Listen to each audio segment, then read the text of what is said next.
Hey, I'm Jim, the GM, and we are here with our sixth session of our Eberron game with Caleb, Mike, and Matt. And guys, go ahead. Let's introduce ourselves as players, characters. Remind us what you look like. Help us get in the same headspace, and what's a little bit of the going on through your characters' heads. And then once we've introduced ourselves, Caleb will give us a recap. So, Caleb, start us off. Yeah, I am Caleb. I am playing Bubani Faraj, or better known as the Flu, because he's going to give it to you. Um, he is a mouse shifter that has bright orange hair that sort of expels backward away from his head or his face. Um, he has, I guess, he's just rocking like Leather's traveler gear from the waist down. And from the waist up, it's pretty much the same thing. He's got a metal arm affixed to a harness that's actually under a jacket with a ripped sleeve. And all across, he's got a strap across his chest and around his back. He's got a handful of he's got a quiver. He's got a bunch of loops with different sheaths and spots where he might be able to, place his axe or put a sword away or conceal a bow. But all of those loops are empty, except for a single dagger that is cinched in a loop right at his chest. But yeah, otherwise, I would say that that's a pretty good description of Mr. Flu and where his head's at right now. He's kind of gone through some things lately. He's a little embarrassed that he acted the way that he did at the bar. Not because of the things he actually said or did, but mostly because he feels like Den made him look stupid. Instead of renting the clown, the idea was to just drink the beer, which in hindsight sure did seem to make a lot more sense. So he feels kind of dumb, but he's really self-evaluating. He doesn't think Den meant anything by it. All right, and I am Matt, and I'm playing Corsair Quinn. He's a halfling and a barbarian, and he is dark-skinned, and he has long hair that is heavily knotted all the way down to his feet. He's wearing not a huge amount, perhaps a little bit more than he started, as it is starting to get colder in the lands. He would perhaps be wearing animal pelts, furs perhaps of some description. And Corsair Quinn is in tune with the spirits, and he talks to them as if he's known them all his life. They're his pals, they're his friends, and he doesn't really know that much about his lineage and the other Juraskos. Last time we talked to some Jurasko halflings, and they were, let's say, perplexed at the fact that Quinn was so different and ignorant, really. But it is what it is, and Quinn's feeling okay. He got a bit beaten up last time, but he's keen to continue on this track here to see what happens next.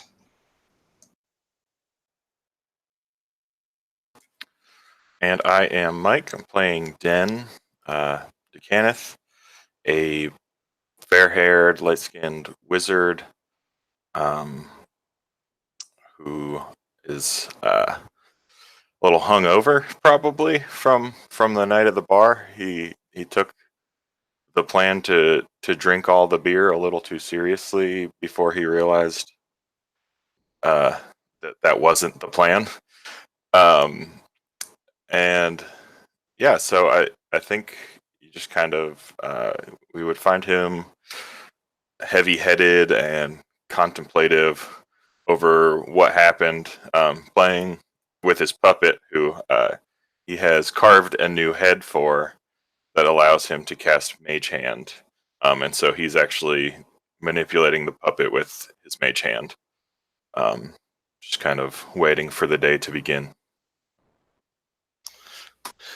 And so last time, I think we picked up at the, let's see, where was it? It was probably that first little outpost that we went to, where we had buried the soldiers after completing the fight and everything that was kind of on site there. We buried the soldiers. Den caught up to us, and we began back on our travels, heading to Vedikar. Is that right? All right. Give that one, chalk that one up for me. And there was another, I believe we were headed to, that was the outpost there. The next or Vedikar was where we were headed because they had sent word that there was a dead body that might have been somebody from where we are from the line, or at least from the surrounding farms and areas and things like that. So we were going up to see if we could identify the body. And we came to another outpost where we stayed the night. We kind of let, I do not remember the name of the house. What's the name of the house that protects the road? Or not the house, but the people who protect the road? That would be House Orion. House Orion. All right. It was a house. Point for Matt. But yeah, we kind of let them know what was going on. Let them know, hey, you guys might need to be spread a little bit thin here if you wanted to take care of everything. We finally made it into Vedikar. We went straight over to the mortuary to see if we couldn't recognize who the missing person or the body. And sure enough, it was Dravis, the father of a young boy and husband to a woman back at the line. We did recognize him. We asked a couple of questions and found out that after recognizing the body, we were going to investigate a little bit further. And we found out that his body was found outside of a bar on the other side of town. Don't remember the name of the bar. Sideways. There's something Sideways. Legans Sideways, of course. And so we decided, hey, we're going to go ask some questions. So we make our way over there. But as we're kind of walking through Vedikar, something sort of tugs at Flu, and he makes eye contact with this guy sort of in the middle of a market area, and just is overtaken with a rage, shifts, and he just kind of breaks out. And after a little fancy footwork and some good tripping skills and escape artistry from Quinn, Flu does. He finally breaks out and kind of runs over. And once Quinn kind of realizes where Flu's going, he too is sort of overtaken by this rage. And Quinn and Flu decide to attack this guy in broad daylight, sort of out of their own control, a little out of character, probably even too. Luckily, Din he saw the same thing, was not overtaken by this rage, and probably a glint from the ruby quartz. Is that what it was? Rose quartz? Rose quartz around his neck. He realized that it was sort of lit up and that this guy had a blue one that was also lit up. And to try and avoid the fight, he summoned this fog cloud, and fighting and noises and, almost like a Scooby-Doo fight inside of a cloud, so you can't see the violence. And where there actually was very little. Finally, everybody sort of came to their senses, and they started talking to this guy. And he said, "Oh, she sent you too. You know what? I'm not interested." And he gave us a little bit more insight on another, not job per se, but lead that we were handed back at the line, where these rose quartz were supposed to lead people to go find a woman in the woods. But he was no longer interested, and so he just kind of left it there. Flu scooped it up and saw an opportunity. And so through talking with this guy, his name is Gyrix, they hired him, or were going to hire him the next day to sort of take the body back to the line. He was former military. He was just trying to find a job and make his way in life. And Flu thought that might be somewhere because the line is growing, and this is one way to maybe help out Zilch as well as himself down the line. So they finally make it over to Legan's Sideways, and they get inside, and the place is packed, and everyone's having a good time. And there's what I assume is a juggler, some guy who's doing tricks with mugs, kind of by the door. And they go and they get drinks, and everybody, Quinn sort of makes his way edgewise around sort of the outside of the inner party and finds a table where there are some other halflings. He gets into some conversation with them, and these halflings are beyond confused because Quinn does not seem to understand the gravity of something that has been a part of him his entire life, his dragon mark. And even after they say it out loud and tell him what it is, Quinn's like, okay, that's cool, and they're just, slack-jawed, jaw on the floor, not knowing what's going on. Flu finds out through some communication with, I believe it was Max, and I want to say Eric, but I don't think that's right. Max and another guy were sitting there, and they spilled the beans and said that the guy that's juggling was the one who found the body. You mean that was Reese and Reese and Mars. Yeah.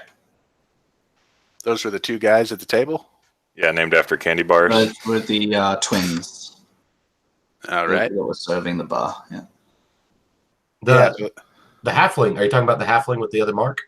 No, I'm talking about the two guys that he pointed out and that totally blew their cover. Your name. Yeah, I won't. There was Abel. Those two guys right there told me. Yeah, the guy with the mage hands was Abel. Yeah, well, right. He's the juggler. And there was Legan. Legan was the bar owner. Yeah, we found out that Abel, or the juggler, as it were, was the one who found the body. So Flu went over and told Din that we needed to, quote, rent the clown because we needed some time alone to be able to talk to him. And the clown said he wasn't going to go on break until either the keg needed to be retapped or it was his normal smoke break time. So that was the plan. Din was like, yeah, I'll just buy rounds for everybody in the bar. Flu probably spent the next few minutes dumping people's beers out, including his own, while being overly aggressive face-to-face with this guy, dumping the beer out. We finally got to communicate and talk with this guy. He gave us an idea, found out that much like we had learned at the mortuary, his head had been bashed in, but that was about all that we had known. And then finally, he sort of spilled the beans that he saw this group of people running sort of around the corner as Dravis was walking towards him. And the last person in this mob, this group, this squad, whatever they were, sort of bumped him. And it turned into a little bit of a roughing up session. Dravis sort of wanted to keep his hands clean and didn't do anything, but that's all the information we got there. I would like to think that unless there's anything the other players would like to add, we have paid Gyrex, we have gotten the cart, and we have gotten the body and preserved it, and we're sort of waving goodbye as we pick up here. Yeah. One other thing, we did find out that the amulets, you did mention the amulets, were we sort of found out that was it Stella, isn't it? Or what? The witch. She had basically Trella Hake. She'd basically set the town up to be in this position of people attacking each other. She was obviously like, because first we thought that, she wanted us to go out there and meet with her and do something for her. But now we found out that these necklaces are specifically designed to key off each other and make people attack each other. And this Trelahake seems to be either mad or evil or have some sort of plot against the people of this city or town. I think the thing was that she was willing to do whatever it takes to get the most capable people, including letting them beat each other to death so that only the strongest would come to her aid. Right. Like it was like a... I wasn't there for that little bit, but sure. Cool. I think the only thing that I didn't mention is the plan, and we may have done this, is gone and tell the city guard kind of to be on the lookout for this sort of thing and be careful. I believe we threw one of the red or the rose quartz necklaces through Zilch's bag so that it would be available on his side, wrapped in a note telling him what it was exactly.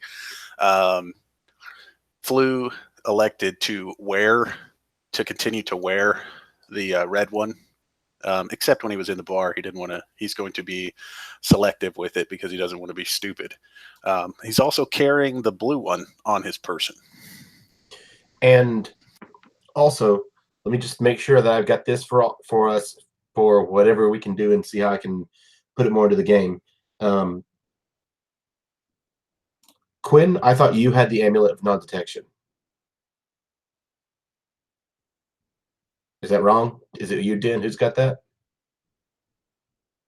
I don't remember having it. I just remember finding it. Okay. I think we divvied up stuff on that day. Okay.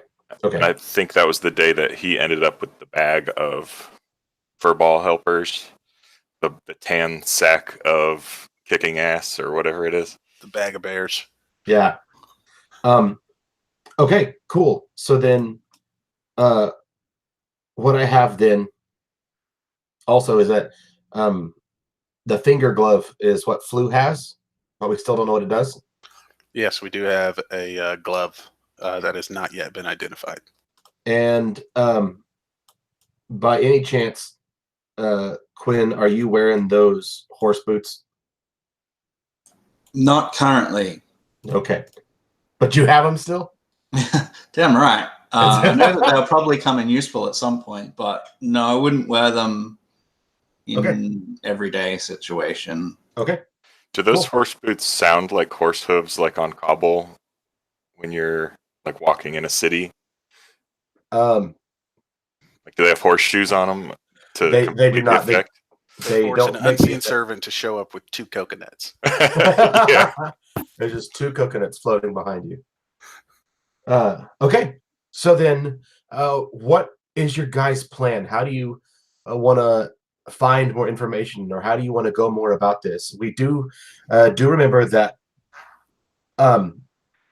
there are Vedakar's denizens, and they are fist. And the fist typically hits rich targets, whereas Vedakar's denizens will hit any kind of crime. I think we were given a lead to go to somebody's home, correct? Am I making that up? Is that from a different? No? Okay. Probably then I think Flu would suggest going back to the guard post to see if anybody has maybe come in and made light of this group of people kind of moving around at night, and if it's a natural occurrence, or if we can go get some firsthand accounts of what they saw, where they came from, any information we might be able to gather from anybody else that may have interacted with them. Sound good to everybody then? Yeah. All right. So it is evening, starting to get real dark. The sun is almost completely set. There's still traces of orange and fading into purple in the sky up ahead, but you can't see the sun anymore. You've got very little light left, at least natural sunlight. The children have been coming out using their long pole wands to reach up and tap the street lights and cast light on post after post after post to let them shine over everything. But you're able to make it back to the guardhouse, the militia cabin, whatever we're calling it. And what information are you looking for? Who are you trying to find? I just think if there have been any reports lately of exactly what was described to us by Abel. Okay. You get the basics. Yeah, there's crimes all over. There was a theft reported in the cask of vines. It's a bougie flower shop. Think in terms of catch all for special events. So they sell bottles of foreign spirits, and so there's also cheese pairings to go with it, as well as some very fancy bouquets of flower arrangements. And looking around at prices, you can see that they probably are they're spending a lot of money to have them teleported in for maximum freshness. Some flowers you are completely unaware of, like they don't look even natural, and they claim to even come from the continent of Zendrick. You hear of another person, actually a person that they've locked up. There have been numerous complaints about that they have back in there, and they said that the person is from Sarlana, and you hear that a woman from the upper side of the town has turned in that her ruby earring and matching necklace have gone missing, and she thinks that maybe they were stolen. All in all, the guard that you're talking to says that this is fairly run-of-the-mill, save for the guy that they've got back in holding. I don't know if that helps you, though. Yeah, this this may be a little unorthodox, but we're sort of investigating a murder that occurred in your grounds, and I was just curious, is there any way that we might be able to talk to the guy for just a second? We could happily do it through the bars. I'm not trying to be any way. Just curious if there's any way we might be able to get in there and get a quick word with him, see if he knows anything. Sure, of course. They yeah, I don't think he's gonna put up much of a fight. He's been pretty nice, actually. I guess he just makes some people feel uncomfortable, and he'll direct you guys to follow him back. Direct you guys to follow him to the back, and when you get back there, sitting in a single small cell, so just iron bars on all four sides with a bench in the middle, is a man with a long robe and a long vest and white linen pants with purple stripes going over the arms and down the sides of his pant leg. And his eyes are this beautiful teal. There's just something otherworldly about how this person looks, and it's a little off-putting. And he's just sitting there watching, and sees you walk up and immediately just locks eyes with you. Do I want to fight him? Nothing begins glowing. Okay. Do I want to fight him in here? Yes. but he's in a cage. So Are we given a name or anything like that for this guy? Do they know his name? You haven't been given one. Okay. Yeah, so hey, we had a couple of questions. We're sort of investigating something that occurred recently here in town, not too long ago, and yeah, we're just trying to see if there's any way we can get any information. Uh, my name is Flu. This is Quinn. This is Den. We were curious, what brought you to town? I am just a traveler moving through this land. I was hoping to be able to partake in the festival next week, but it seems as though my luck will not allow me, and I will just have to celebrate from inside this cell. What got you in here? It just comes with my people, I guess.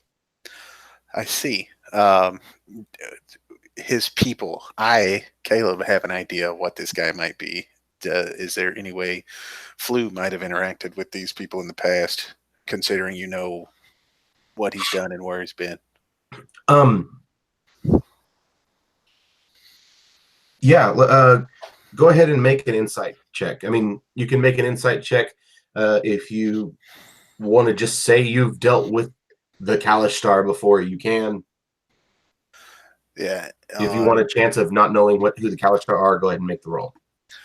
I rolled and total was a 19, so I'm going to say that I'm familiar with them, and maybe just through reading and stuff like that. The festival. This is one of those things every once in a while where your people they sort of take a break, right? That is very kind of you, and is very close, my friend. Next week is the celebration of the Tash line. I am Ari Tash. Mr. Tash, it's very nice to meet you. Oh, no. My name is Ari Tash. One word. Thank okay. You. Is that like an imagination of the two of yous?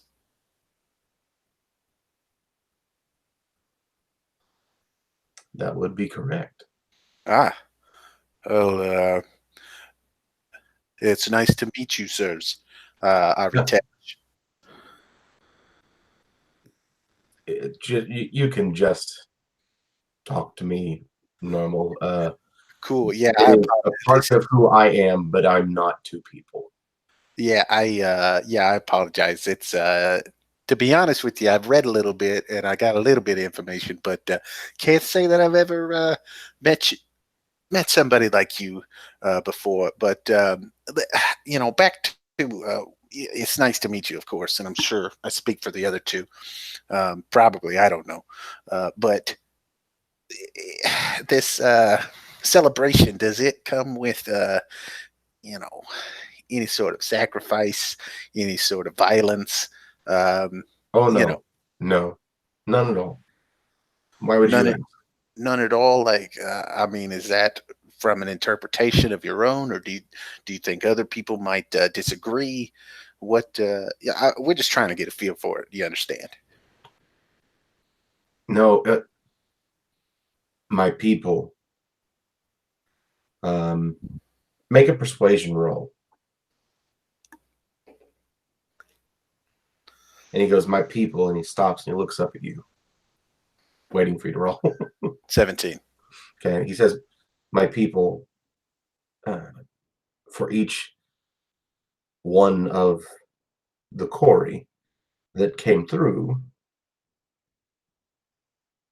we each have a corresponding week to celebrate our line and our lineage. Next week is the celebration of Tash. This week is the celebration of Thuri. So maybe you've heard of Monthuri. And Monthuri is a name that all of you are like, yeah, posters everywhere. He's supposed to be a great seer and can tell people their futures. So obviously there's a there's a Kalistar out there who's flaunting it, but there are very few. And Monthuri is easily known.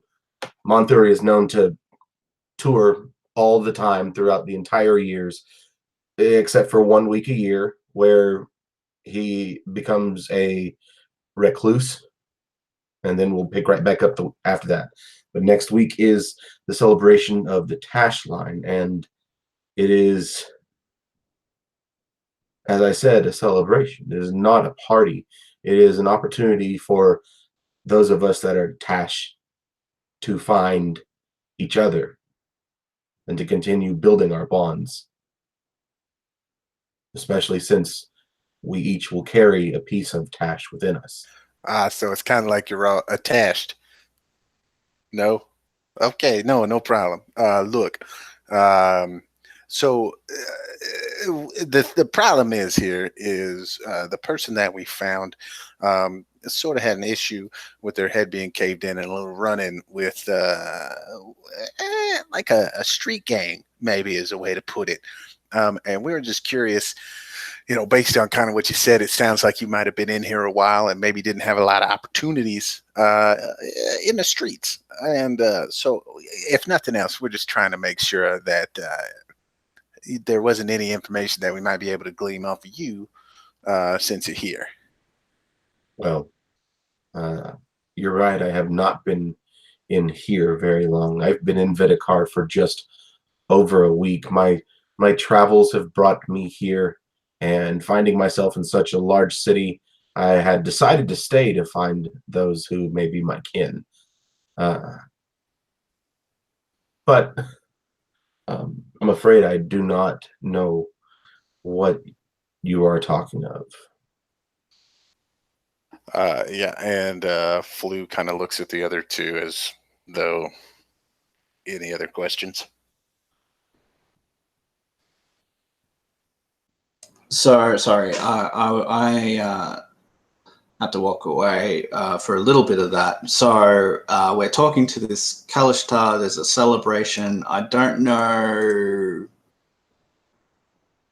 why that's of interest, or this person is of interest, because I was away. Sorry. He was the one in the jail cell, and I think we were just curious to see. Honestly, I think when we walked up and saw that it was a Kalishtar and the way he sort of described how he was being treated, it was probably a rough lead. And so I was just trying to feel it out and make sure that we weren't going to miss anything.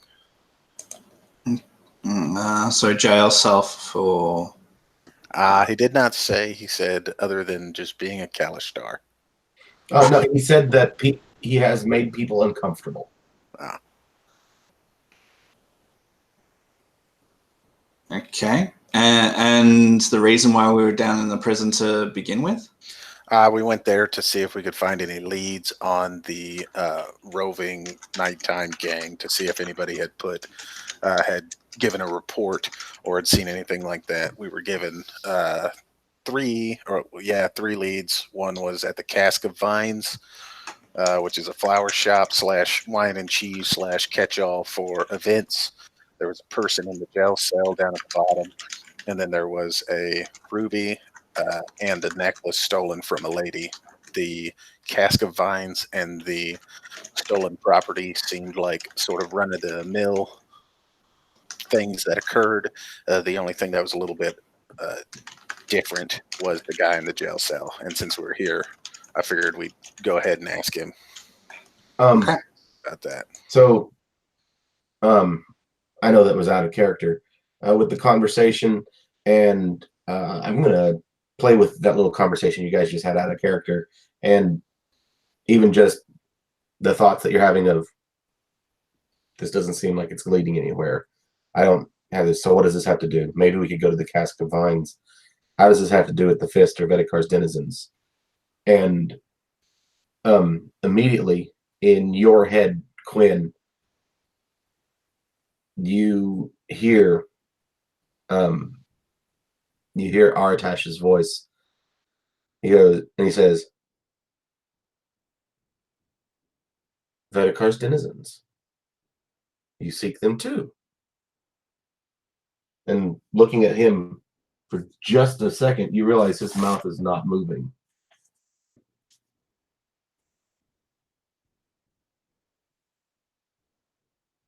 And I would recognize the voice to be able to match it to our attach. Yeah, I mean, you've been hearing Aritash talk.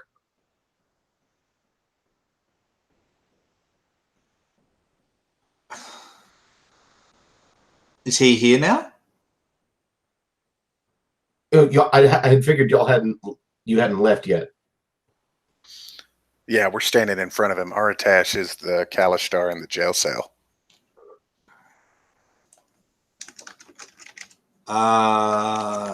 You seek them too.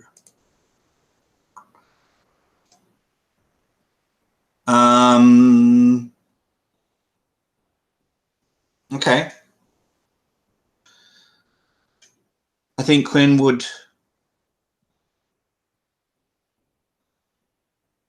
You seek them too. I think Quinn would sort of confusedly half nod, like as if he's not really understanding what this guy's getting at. He doesn't really. He hears the voice in his head and he doesn't see the lips moving. I guess having experience with the spirit world and being able to communicate with them subaurally, like in his head, he hasn't really done that a lot.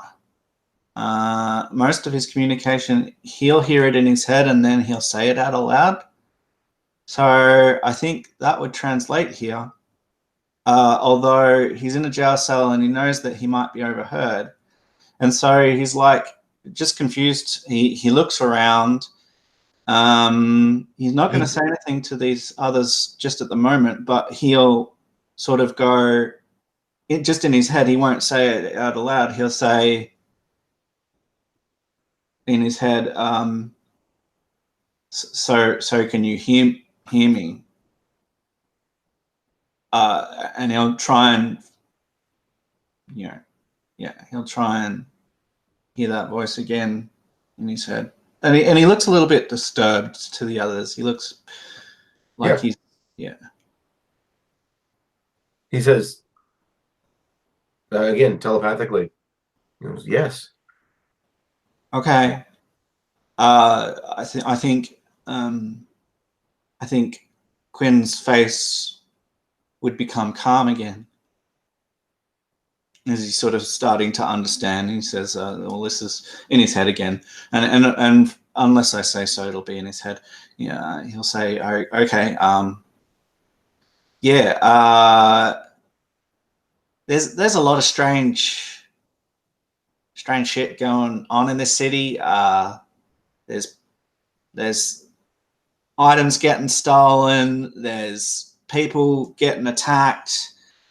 There's gangs of all sorts, and we're at a loss as to really where to go. We've asked a lot of people. We've been told about the Cask of Vines flower shop, that there might be some stuff going on there that's weird, and there's items but being stolen, but that just seems like it's not linked to anything. And I'm a bit exasperated, to be sure. Aritash smiles at you, just a gentle, understanding smile, and you hear, I came to town following the breadcrumbs of a trail of an inspired I am eager to hunt down. Okay. Quinn doesn't know what that is. And those breadcrumbs have led me deep into Vedakar. If I were you, I would look. If you are searching out the inspired, I heard the inspired had somehow met with the leader of the denizens.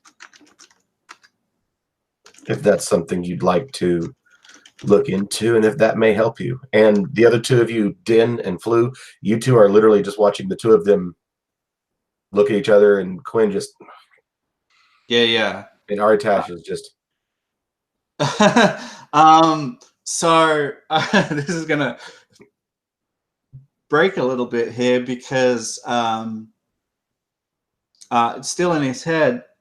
Quinn goes, "Oh, so the inspired are like, they're really, they're just inspired. They're like,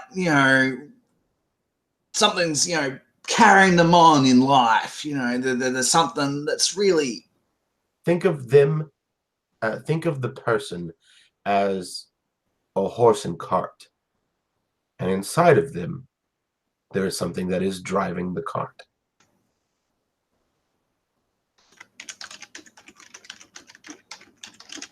All right. He goes, righto. I'll tell the others, and he looks up to the others and he says, "Oh well, I think we'll have a chat once we're out of the cell, fellas." Well, so technically, you guys are not in the cell. It's you had to step away for this. It's like in the Dark Knight, where the Joker's 4 bars, like 8x8 little area, and you guys have walked up to the bars. Right. Yeah. Well, once we're out, not around here. I got a few things to discuss with you fellas. I just something I forgot about earlier. That you enjoy your time, and peace be with you, my friend. And he says, "Peace be with you, my friends." Yeah. Peace. And he just sits there and puts his hands on his knees and just continues to watch you and watch everybody else. Yeah, I think if Flu sees that nobody else has any more questions, he felt like it was a long pause, then yeah, they'll go on to the next place. Flu's like, so no questions then. Okay. Okay. Once we're out of the direct area and, maybe we're in a sort of more quiet street or something, Quinn will just softly just talk about his experience. He'll say, I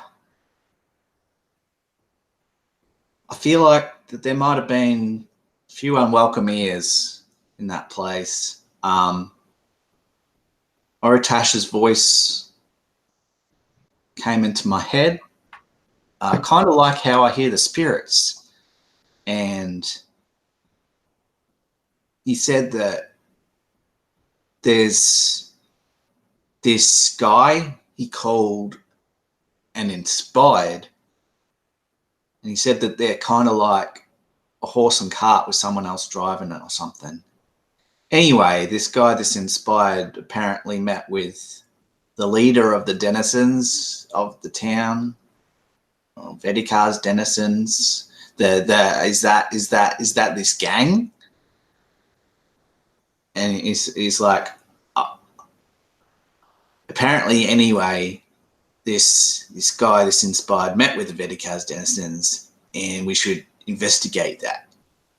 Apparently, I don't know why he didn't want to talk out loud, but maybe some unwelcome ears. And he's trying to make sense of it as he's talking about it, and he's like, I don't know if I'm even making sense. But that's what I heard in my head. And he's just talking very softly as we're going on but his two compatriots will obviously hear him. Yeah, I think Den's just kind of Quinn. I've never experienced the spirits the way you say you have, but I've learned to trust your instinct. So if you feel that if we should follow his lead, Well, it wasn't a spirit talking to me. It was Oritash, the guy in the cell. It was his voice, but he was talking to me in my head. I don't know why he would do that if he was trying to mislead us. And it sounded like he was in a similar position to us, trying to find a lead and that. Yeah. So I think it's worthwhile. I don't know much of the Kalashtar. I don't even know if I'm saying it right, but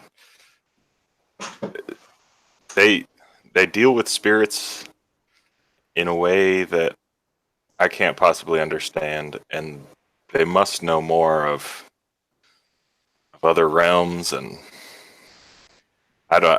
if I'd be just as happy roaming into the woods to go on an adventure, but if you want to get involved with these gangs and you feel that's right and we can trust him, I trust don't know you, whether so. we want to get involved in the gangs, but I think it's worth having a look at, just to see what might be under the surface. Yeah, and for all we know, they might have been involved with Dravis and what happened to him. So, I mean, two birds, one stone, as they say. Yeah, you're getting what I'm putting down. Okay. All right, then I guess that means we just need to see if we can't find a way. Now, if I recall, we the fist. They were more likely to strike at places that were specific to like rich guy stuff. On the flip side, the denizens they were more a little widespread. They kind of they were a little equal opportunists perhaps. Both of these two spots seem like it's possible that they might have been used. It could have been either one, I guess, is what I'm getting at. Well, Which Dravis wasn't a wealthy man. I mean, this was probably the biggest trip he's ever taken to come to the city. So I think we can rule out the fist unless they were being controlled by those crystals the way you two were. Yeah, I don't think Dravis had one of those crystals on though. So you're probably right. It probably wasn't a fist. But yeah, how are we gonna find them? Do you think we should go maybe check around and take a look? Investigate these other two leads that we got. You think they might be involved there? You think I should go stand in the middle of the market and just call them out? What do you think? That's a good question. And I know it's risky trying to get involved with these fellas. No, we're walking to the next. We're in the streets. Okay. I like I said, We're in the streets talking aloud about gangs that we don't know anything about. Softly, we're talking softly to each other. And if anyone's looking our way, obviously we'd be quiet. Yeah. So Quinn's like, I suppose there's lots of different ways we could go about it. We could try and be recruited. I don't know if I like that idea because that's getting involved. We could maybe there's someone we can bribe for some information. I think I've spent all of my bribing money. I got some. It's all right.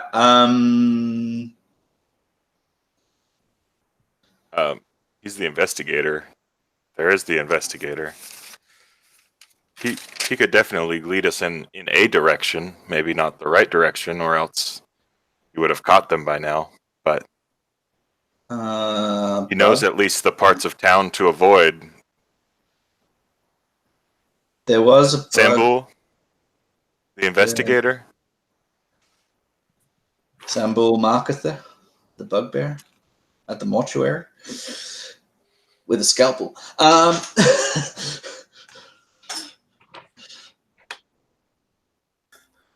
Yeah, I mean, if we need to go talk to him, let's go talk to him. If we need to do something, maybe go talk to the lady with the stolen goods, talk to her. But I'm okay with either one. Is a mortuary on the way, probably? Can't be too far. Yeah.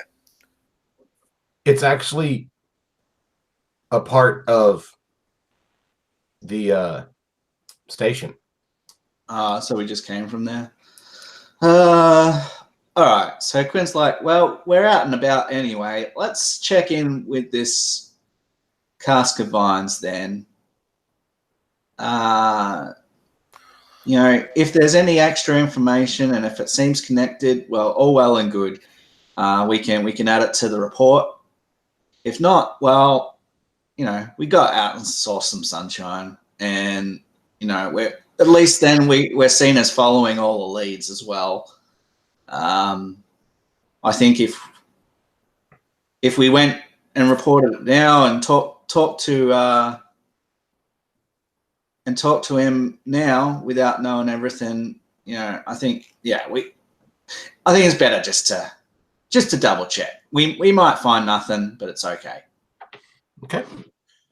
So even though it's dark, moving toward the cask of vines, there's still a bit of a crowd. It's not necessarily packed streets, but there's definitely people who are off work who are moving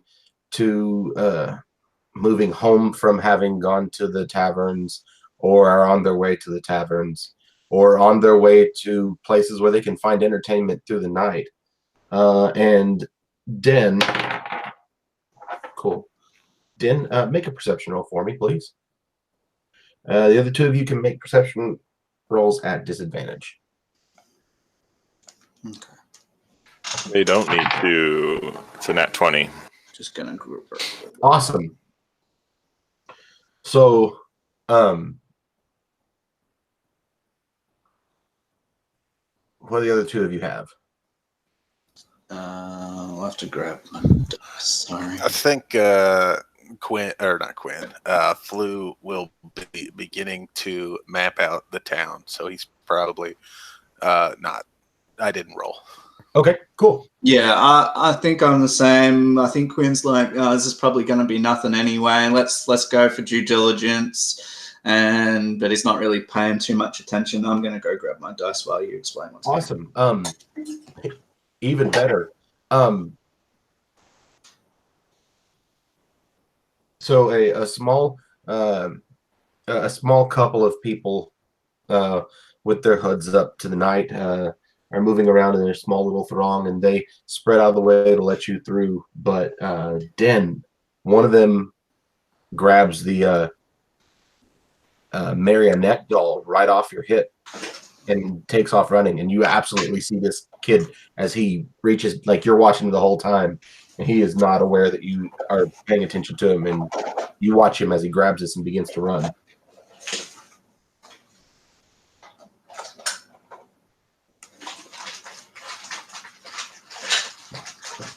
You did.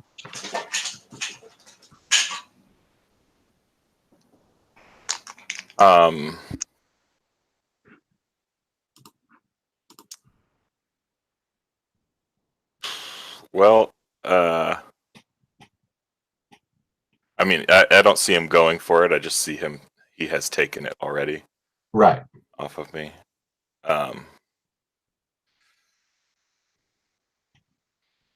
Sorry, when you said a little group, did you mean they were small people? They were little people, or they were little. Okay, like kids maybe. Yeah, or they like got their hoods up. Okay. I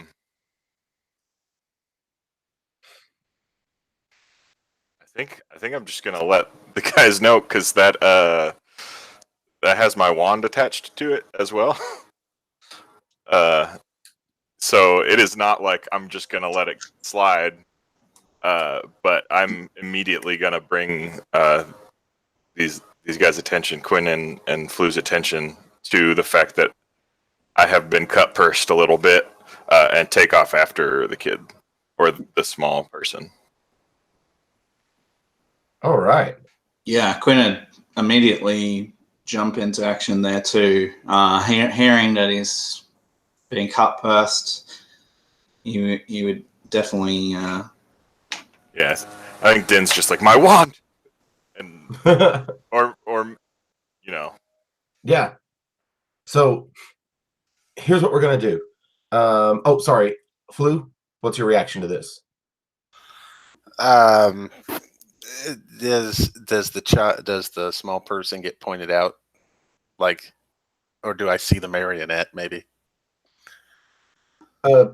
Sure. Either way, Yeah, I think. it's the one on the left that has it. I think Flu is going to it. Yes, Flu will follow as well, with the intention of separating that one from the other ones. All right. So here's what we're gonna do. You watch. Excuse me. You all watch as immediately that one that's got it. They all start running in different directions around it, running past each other, and you think you see it pass it off to one of the others. So go ahead and guys make a perception roll.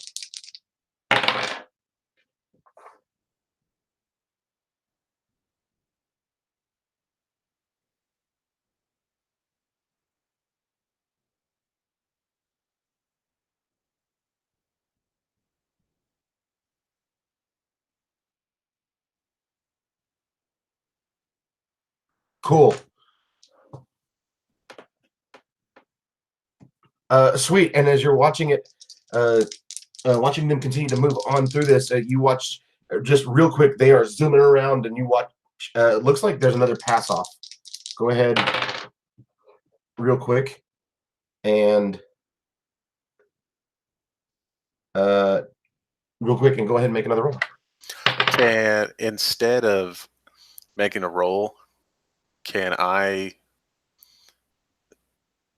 catch up and grab one of them? Not yet, because this is all Okay. happening very quickly.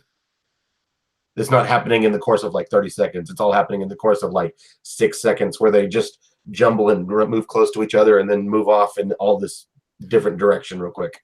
Sure. Yeah. Don't care. I'm gonna go grab one of them if they're all trying to be smooth and slick and hand off. What I'm saying is you don't have time yet. Okay. Sure.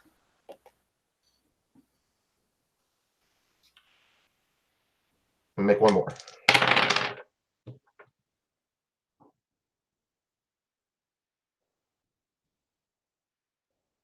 At any point, did I feel confident about who had it? Let's see. For those first 3 rolls, Mike, you are absolutely certain that number 1 still has it. Or excuse me, Din, you're certain number 1 still has it. Quinn and Flu, you are certain number 3 has it. For your next rolls,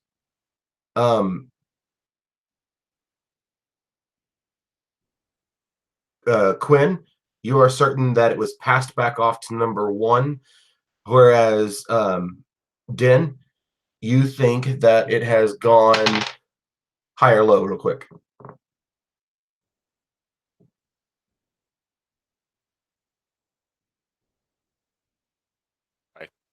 High? Okay, you think that it's been passed back, that number 1 faked giving it to number 3, and that number 1 has it again. Whereas Flu, you think that it's been passed off to number 2.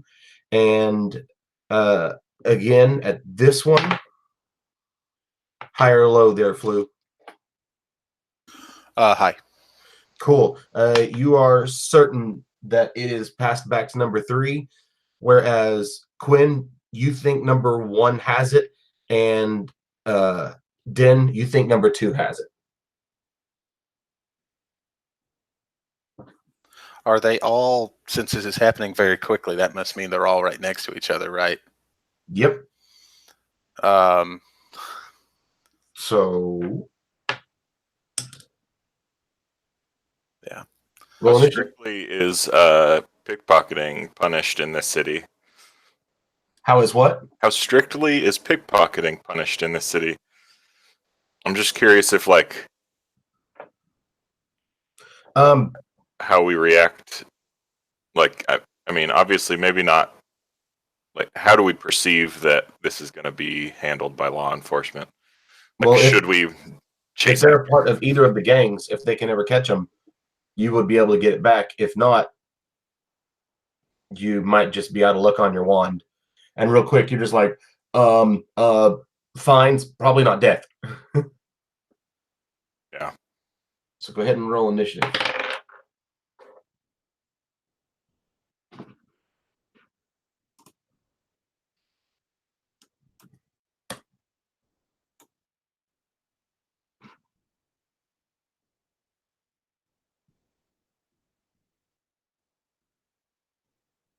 Nice.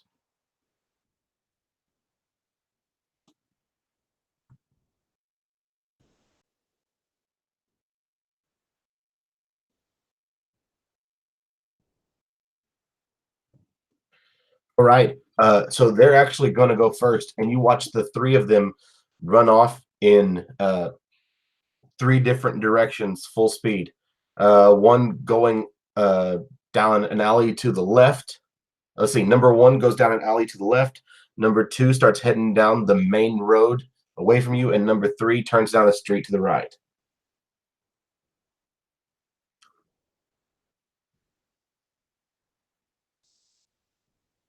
And they're going to take their time running. So they all, let's say that from where you are, they're about 20 feet away when they start, and they move 60 feet. Den, you're up. How much is my spellcasting ability affected by not having a wand? Am I You have to use components. okay? But not for cantrips, right? If there's a material component, you have to have some sort of you have to have the materials for it. If it's just verbal or somatic, you can do it without a wand. Right. Okay.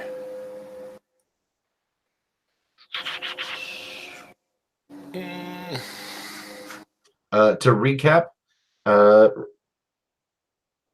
believe I said Flu thinks number 3 has it. Den thinks number 1, and Quinn thinks number 2.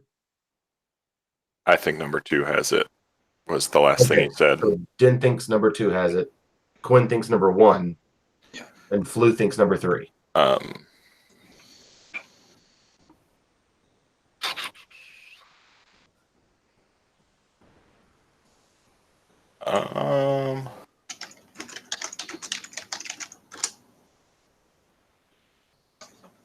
My other concern is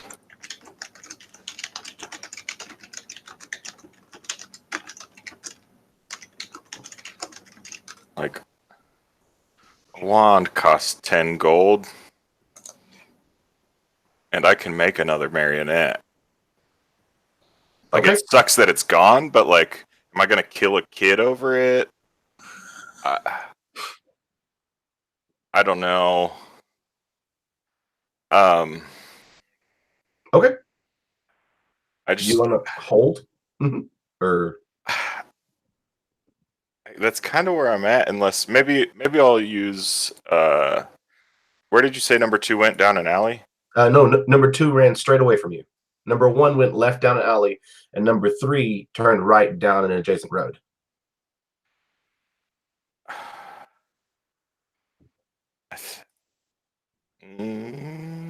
I'm leaning towards not doing anything, Okay. honestly. We can do that. Then, can I move on to Quinn then? Yeah, go for it. Yeah, go for it. Cool. Quinn. All right. You see Din literally standing there in a moment of thought, making a decision. Yeah. Quinn's not as concerned as Ten is. He's gonna go after his target, number one, and he's gonna do so at full pace. But as a halfling, apparently I run less fast than a kid, because apparently a kid is a human, I suppose. So yeah, I'll take off, but I can only move 50 feet rather than 60 because I'm a halfling. And that's using my using the. Oh, can I run though? Yeah, you can use your move and then your dash.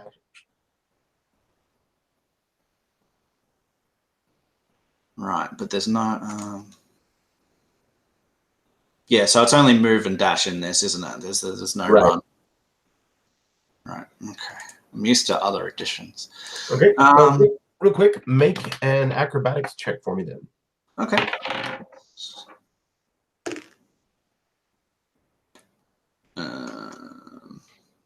Not great. Acrobatics. I'm at a 12. Okay, that's good. As you turn down this alley, start running. This alley is full of crap, and you're literally leaping over barrels, having to dodge to move around through things to keep your speed up and catch. Just keep moving toward him, and you can see that this person in front of you is also deftly leaping over materials. All right. What I'd like to do. I think I have any abilities here that really cover what I want to do. I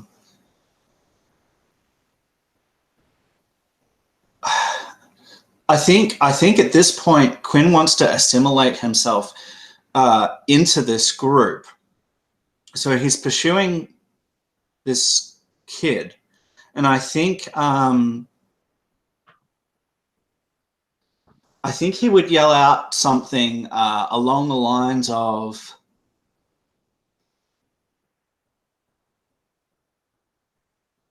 "I'm small like you, and I can help you if you stop." Or pause. I can help you if you pause. Okay. As he's running. And if the kid looks behind him for a second, he'll see that maybe Quinn's not quite as adept as him. I don't know, but Quinn's able to leap over these obstacles as well. So cool. Make a persuasion roll at disadvantage. Okay.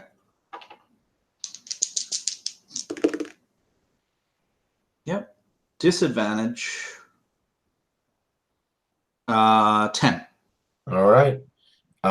He keeps running. Yeah. Fair enough. Flu. That's my Flu. I think Flu is faster than a kid and is going. Actually, let me ask you this. Is there a way? How tall are some of the nearby buildings? Nearby buildings are 2 or 3 feet tall. Or 2 or 3 feet. Sorry, 2 or 3 stories. I step up. Oh, man. A tripping hazard. This is worse than Munchkin Land. Yeah. This is a model of a car. You've been tricked. I think what Flu is going to do, because Din's initial reaction was, I'm not just going to let this go, even though maybe now he's rethinking it. Flu is turning, and he is not shifting because he can't, since it's still the same day. But yeah, I am going to run and attempt to catch up to this guy. Since I can't do, I guess I'll use my movement and my action to, I guess, run past him. Well, he started 20 feet ahead of you and then went 60 feet. Okay, so then he'll end up. So let's see. So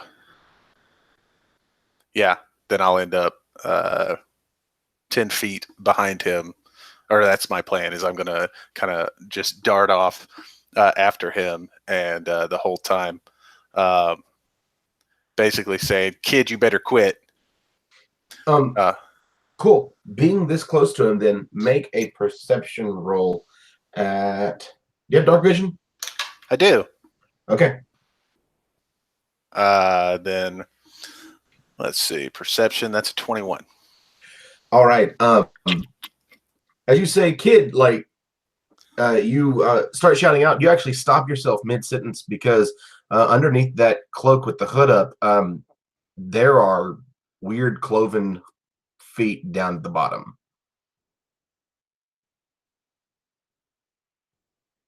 This is not some sort of kid.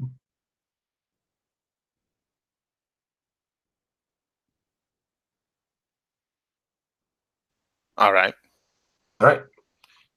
So they continue going off, and Din, you are literally just watching this last one just keep hauling butt, and you watch as this one that's hauling butt goes down to about the next block. Another 60 feet. So now he's 140 feet away from you. In front of you, for you, Quinn. Yeah, he goes and he turns a corner hard down that back alley, going behind another building to the right. And what you watch him literally hit a wall, kick off of it, and keep running.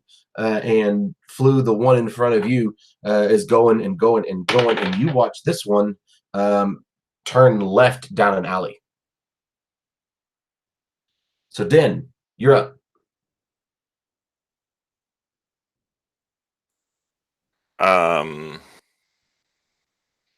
Den's gonna, just in a half-hearted effort, he's gonna cast Minor Illusion.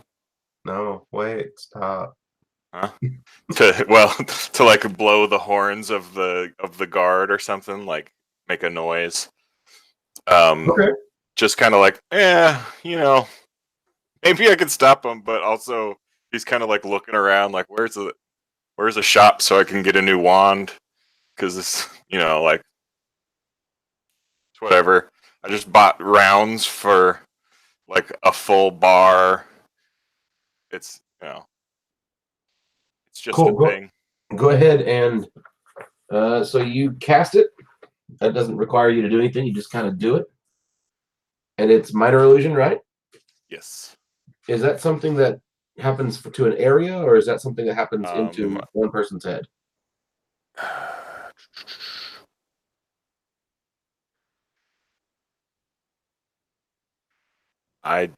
Cool. Yeah. So the range on it is 30 feet. Right. So I was thinking I could make a sound emit from 30 feet away from me. The loudness of a scream is as loud as it can be. The volume can range from a whisper to a scream. And it would just be like a horn blow or whatever the local law enforcement uses, if nothing else, to maybe clear the way so that Quinn and Flew have a better chance at catching. Cool. Then let's do this. Are you proficient in deception? No. Cool. Then just make an Arcana check for me real quick. That's an 18. Cool. It actually works like you're hoping, and you watch a bunch of people start looking around, screaming, and you hear quick chatter like, "Someone get the guard! Someone get the guard! What's going on?" Quinn, you're up. Quinn reaches into his pocket as he's running and pulls out a little brown sack. Beautiful. Who do we summon? All right, just gonna roll here. Jackal is good. An Yeah. Axe is good. A fox-like animal with a reddish coat and an arrow of silver-black hair on its back curls itself in Quinn's hair, nuzzling into the nook of his neck before rolling his hair to its full length, creating tension and catapulting itself through the air as Quinn gives it the command,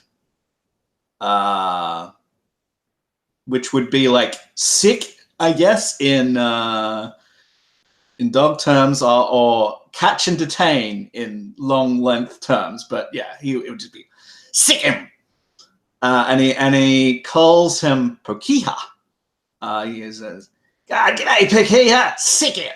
And Pokiha will spend his turn. Which one's Pakiha again? The jackal. That's good. Cool.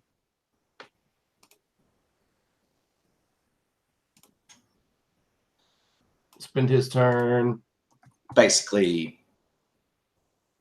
running after this this human kid and seek and detain. So basically, Cool. That jackal immediately. Let's see. How far away? so he was 20 feet. 60. So he would be 30 feet. And then away. he ran again Or on his turn, so he's 90. Right, but I moved.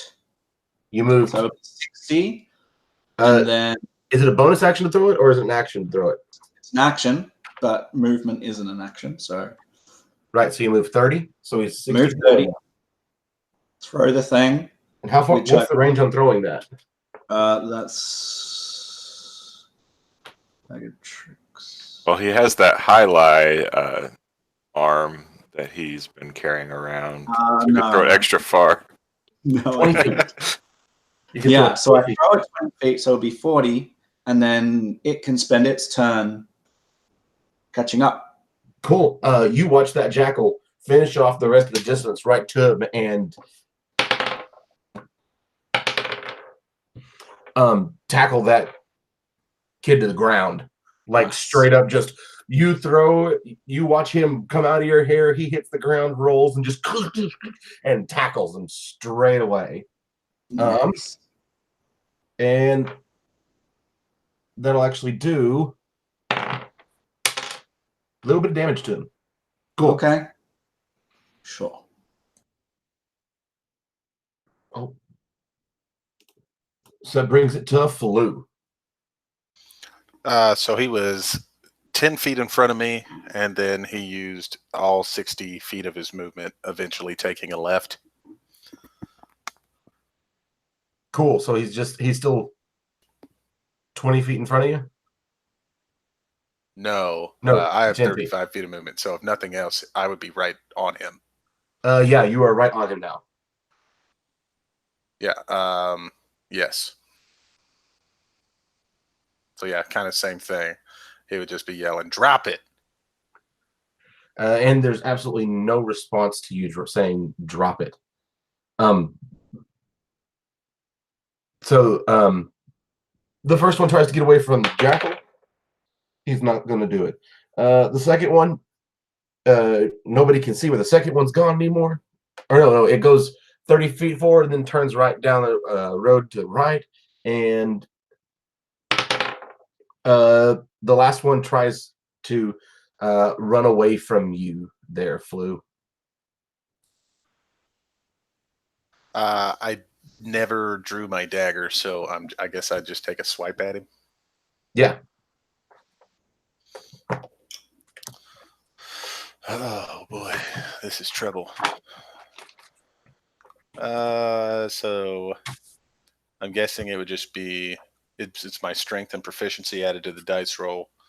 That is a total of 12. And that'll miss it. That'll miss it. Takes off full speed, and in this alleyway is you watch him go 30 feet, and then as he's going through this alley trying to jump away from you watch him you actually watch him jump over and hear go and hear in a language you're probably not familiar with. You know Sylvan? Nope. In a language that you are unfamiliar with, you hear shouting and screaming, and it's the same kind of tone as a lot of curse words you're familiar with. And after a couple of seconds, gets back up and starts running, and actually only made it, based off of that roll, another 10 feet before falling. So he's only 40 feet away right now. Den. So I think Den kind of looks around and has this moment of clarity that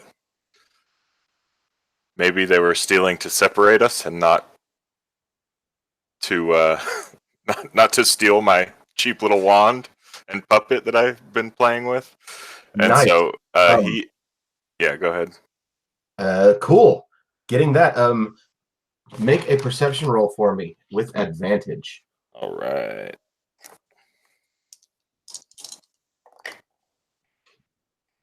The 17. Sweet. From that, standing under a lamp, one of the lampposts behind you is a fourth one in the cloak. You're unable to make out its face, and it walks over to you 30 feet, and you watch a small misshapen arm with only 2 fingers and a thumb hold out a letter. And once you take it, it'll turn and walk away. All right. Well, I don't know how this works in initiative, but I would like to see what the letter is.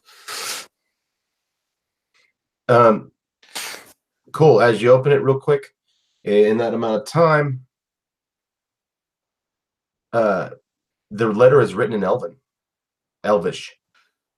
Elvinish.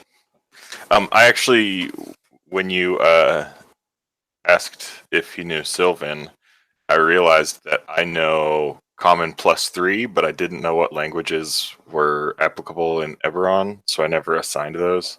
Okay. I assume whatever is second and third most common, and then whatever necromancy would be applicable to would probably be my 3 languages, but okay. I never like wrote down which languages I knew. You may know Elvish. I would say I would at least know from my background that it is Elvish. Okay. Whether I can read it or not. Okay, then let's get to that in a minute then. Okay, cool. It's Quinn and the Jackal. Well, Quinn will continue to run, which will get him 10 feet from the kid. And he'll say, my name's Quinn. If you continue to try and get away, he here might hurt you. And I don't want him to hurt you. I don't want you to get hurt because I want to help you. Okay. There's some gold in it for you. Cool. Make a persuasion at disadvantage. All right.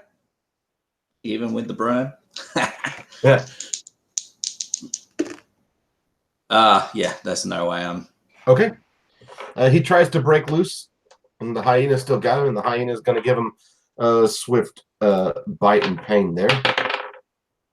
And that will hit again.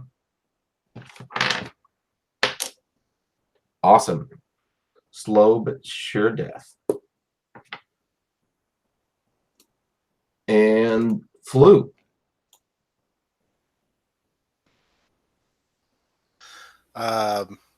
Thinking that this kid might be within striking distance. He runs, but as he's running, his eyes are sort of darting in a bunch of different directions, and in his hands, he actually, in both hands, he clasps fists, and a net appears. And I'm going to use my movement of 35 feet and try and throw the net on this guy. All right. I think I've only had somebody use a net once before. Yeah, with a giant badger, I believe. Cool. So It does, as far as what I roll, since it's a packed weapon. I've already got all the numbers here. okay. Got a net as a packed weapon? I have improved packed weapon. I can summon whatever I want, right? Any martial weapon, any ranged weapon. Don't you have to choose one? Or maybe not my what's it called? My hexblade weapon. Hexblade. Whatever it is that I summon, which because I have improved packed weapon, it acts as the same thing. Cool. Or it has the same features. But it won't. It doesn't last though. It lasts for let's see. When you throw it, how long does it last? Yeah, that's what I'm looking at here. Da-da-da-da. Well, go ahead and make your roll too. Sure, I'll look it up. It's the shit. All right. It's a DC 10. It has. Yeah, it Oh, has no, to that's be. the breakout. Yeah, it has to be with beyond 5 feet away from me for a certain amount of time. It doesn't have to be in my hands the whole time. 1 minute. One minute. Perfect. And this guy is 5 feet in front of me. So realistically, it won't be in that situation. Okay. Yeah. So with this roll, let's see. That is a 22. Yeah. Cool. So you tell us what this current net that you have looks like. Yeah. So almost forming in his hand in a puff of smoke, the net appears in his grip right as he turns to kind of throw it. Can I make it more like bolas instead of an actual net? Sure. Cool. Well, then, yeah, I think what he does is he throws it and it wraps around, maybe loosely around a leg or something, and sort of trips him, or at least kind of keeps him from being able to run. It's like tying his shoes together. Okay. Cool. So one bat's trying to get away from the jackal and doesn't, because the jackal is amazing. The second one, we have no idea what's going on. And the third one is in the net. Den.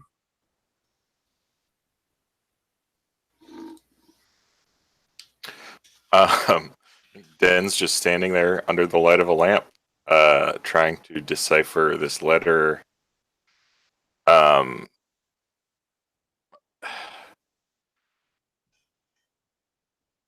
Do you think that Den would consider it dangerous to try and read it out loud, for fear that it's some kind of spell or curse or something?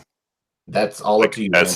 Well, because what I'm thinking is, I guess I don't know how Elvish is connected to Eberron, other than that elves speak it. There's elves all over the world. So it's not like common of all races. There's a country on the continent of Corvair called Valinar that is mostly elves. You know that there's an island southeast of that called Arenal that is the elves' home island. But the elves aren't a rare race at all. By any means. Den is a very educated man, and he probably knows Elvish almost as well as Common, and he probably just will read the letter.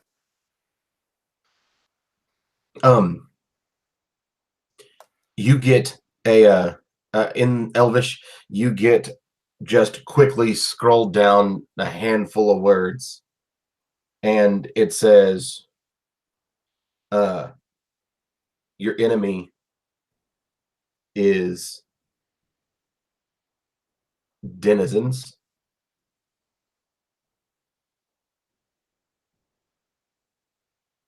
Find them where the train crosses the bridge." Or excuse me, the lightning rail crosses the bridge. Okay. I think then with this information, it's just going to take off swift walk. Probably realistically in the least scary direction that one of his friends has chased. I think probably not down the alley, but is following Quinn. Okay, so off to your left on the alley, you hear growling and Quinn trying to talk very loudly. It just keeps trying to get the guy to comply. And as you look down the road on the road on the right, you don't see Flu at all. You can hear where Din is or where Quinn is, but you don't see Flu. Okay, well, with that information, he's probably going to take off. Like I said, at a brisk walk, he's not that concerned about what, as Den sees it, still these kids that they're chasing after are going to do. But he's going to go ahead and chase down after Flu and see if he can't figure out what's going on. All right. Then Quinn. Okay. Spend my movement getting up to this kid. And with the jackal still holding him down, I take a breath and I say, "It's time to stop struggling now, kid." Cool. Make a perception disadvantage. A perception? Yes, please.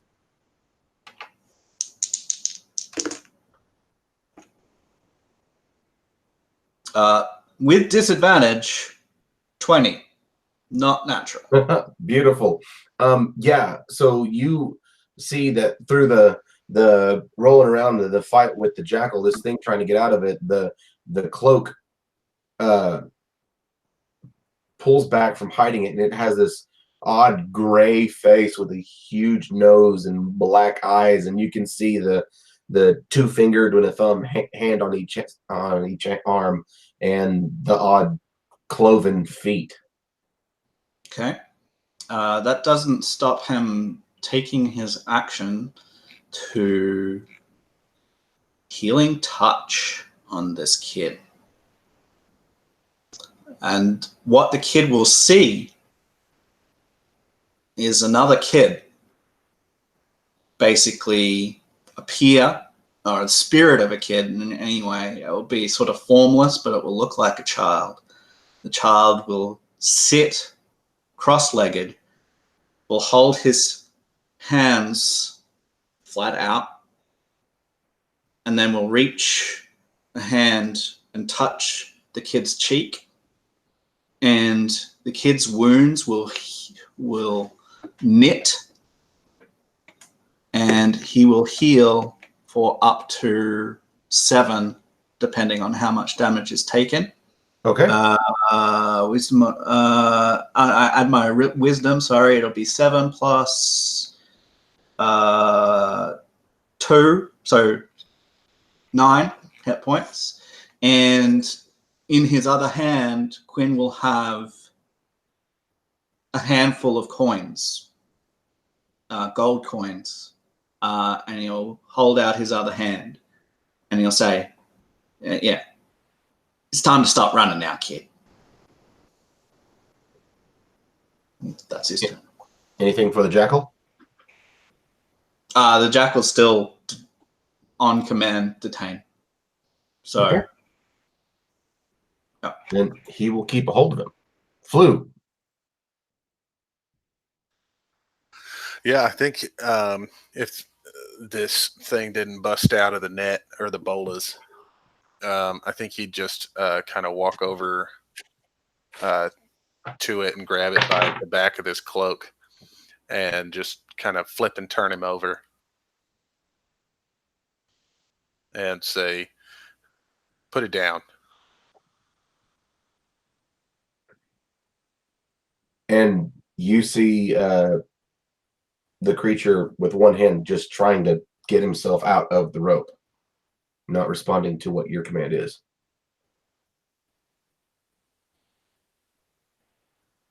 Would flipping him over be an action, or is that part of my movement? It would be part of your action. Gotcha. I guess could I use the other half of the action to investigate to see if he's even got the thing I'm looking for? Sure. Look, make a perception roll. Actually,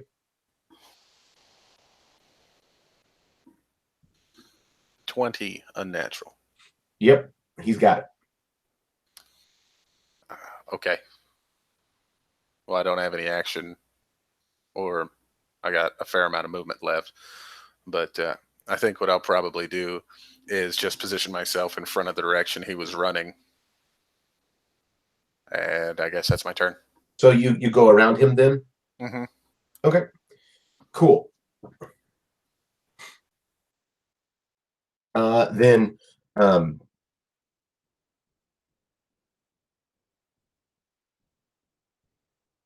let's see, real quick, make a persuasion roll for me, Quinn. This one's not at disadvantage.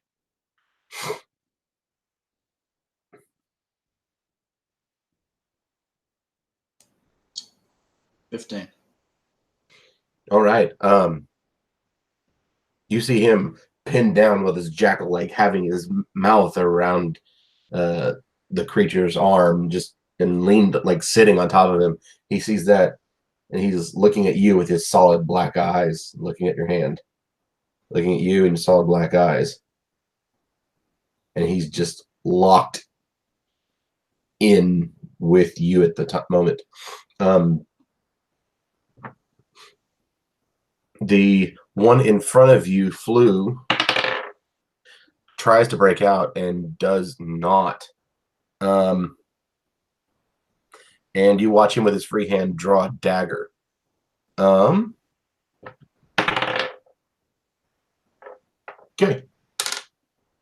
And then from behind you, Flew,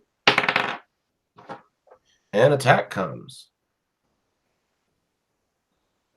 And that's going to be a 14. I assume that misses right now. Not good enough. Not good enough.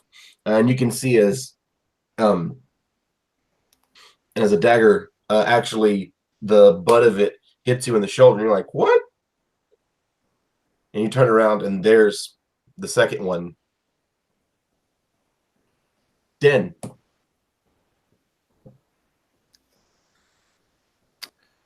Den's still heading to where he believes Flu is, at least. All right. You'll be able to use your movement and your action to get up to it. Probably just in time to see him do a Matrix-like dodge of an attack from behind. Oh, wait. Flu? You don't know where Flu is. You're able to hear where Den was. I'm Den. Oh, sorry, Quinn. You guys and all of your rhyming names. Right, so... and you're all men. Basically, so Den heard the growls of the jackal and basically was like, okay, he's fine. Oh. I'm gonna go help Flu. Okay, It's make quiet a perception roll for me then. Sorry, what? Make a perception roll for me then. 12. Okay, that's what you needed. So yeah, you're able to keep going, and then you hear ting, ting, ting, ting, from the sound of the dagger falling to the ground, and him just in time to see one of them have this spectral-looking net on it. Flu's turned his back to go, what? And you can see down on the other end of the standing barely in a street light, the one who ran away from you. All right. Quinn.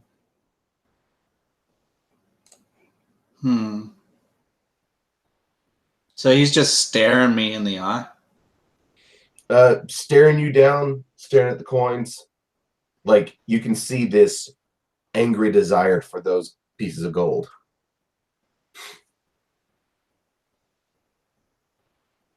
There's more where that came from. I can be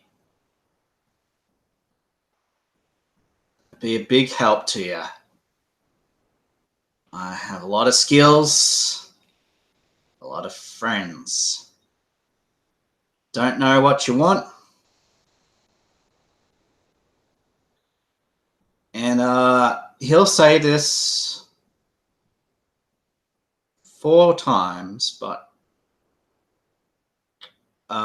in different languages. Common,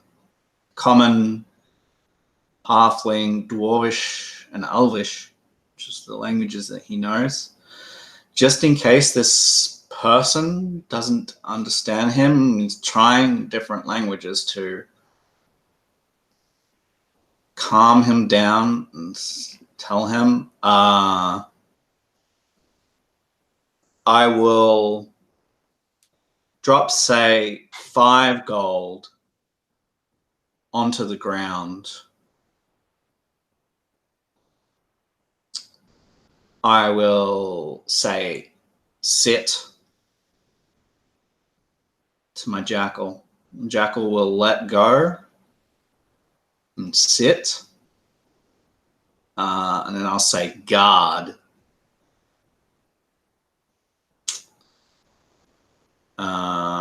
Which basically means if he tries to make a run for it, get him again. Okay. And you see his eyes respond with recognition once you get to Elvish. Okay. Cool. Well, basically, I've said the same thing. I said, I can help here. This goal is for you. Stop struggling. Yeah. And Jackal's on guard then. Yes, that's my turn. Good deal. Flu. I would like to wrestle the marionette out of the hand of this guy by You're going to have to dismiss your net. Why? Because if it's going to be difficult for him to get out of, it's going to be difficult. Oh, no, you said bolas. I mean, technically it's a net, but so if that's the rule, that's the rule. Oh, no, we were flavoring it. Cool. So, yeah. But yeah, I want to essentially, I'd like to sort of drop a knee down to the arm or shoulder or whatever that might be holding the marionette and just pull this thing out. Make an attack roll for me real quick. Which modifier? It's just an attack roll right now. So, unarmed. Okay. 16. All right. Good. Yes. Now you're initiating a grapple on this. So go ahead and make an athletics roll, and he's going to make an acrobatics to try to keep it. Like you're able to grab a hold of it, but now it's a contest over who's going to be able to pull it out.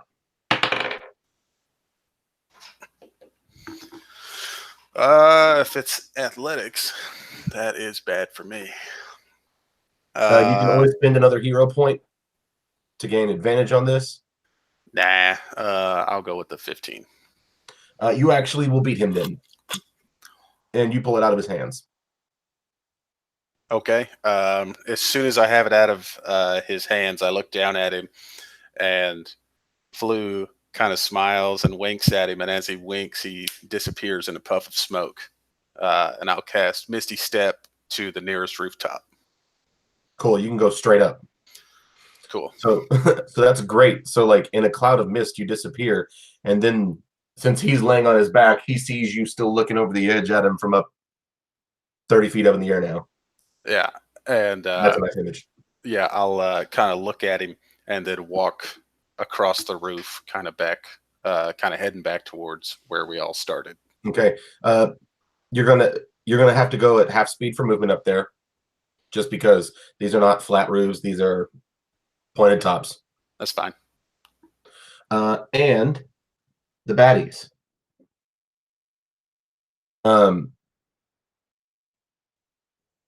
Seeing that Din has showed up and that you're showing magic and that you're this is more than just you doing something martial to somebody. You are taking care of this in a tough way.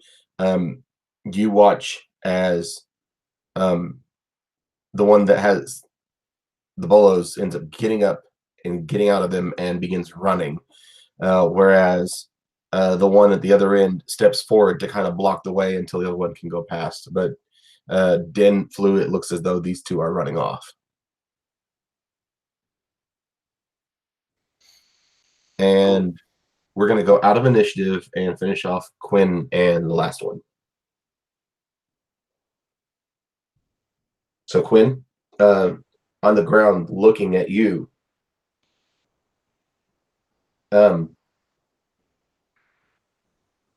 he sees you, looks at the gold, and says, in Elvish, give me the gold and I'll give you the doll. Go ahead and make an insight roll.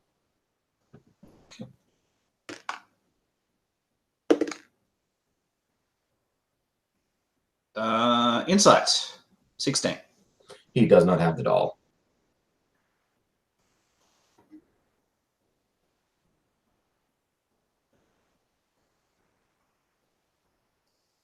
I'll give you the gold anyway, buddy.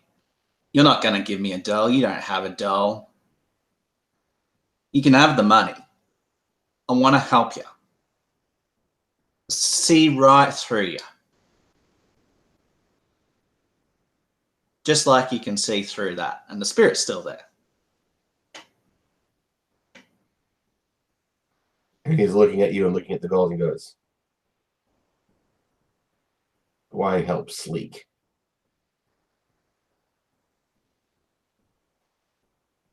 He says, favor for a favor, mate. Favor for a favor. Favor. Want some info?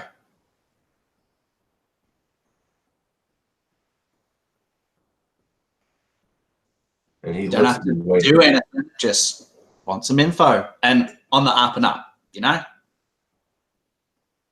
None of this lying shit. And he just waits for you. Yeah. All right. Well, I'll say, I take it you know who the denizens are.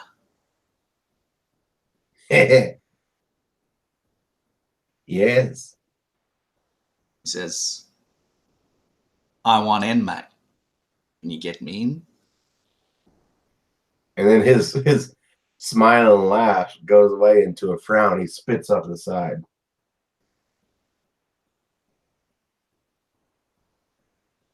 If you want denizens, leave the gold and walk away. Oh, I can also take him down. If that's more what you're into. I just, I heard a bunch of things about them. I wanted some information about them. But if you're about, you know, if you're not on their side, that's fine by me. I'm not on their side either. And he stops and he holds himself up by his elbows and goes, you'll take out Knock Knock? That's what it takes, mate. I've got some friends. we can chat about it. I reckon it's doable. Favor for a favor, mate. You tell us where they are, how we can get to them, and if you'll take out Knock Knock, you would be doing the Darklings a huge favor. Darklings. All right. Well, unlike some, I'm a man of me word. I'll do what I can, mate. Maybe I don't know him personally, the denizens, but I'll do everything I can, he says. Where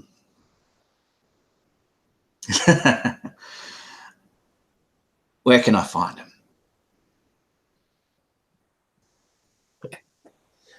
Your friend already knows.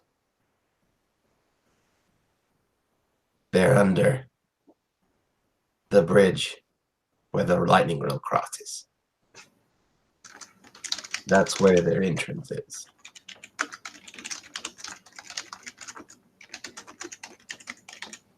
And, you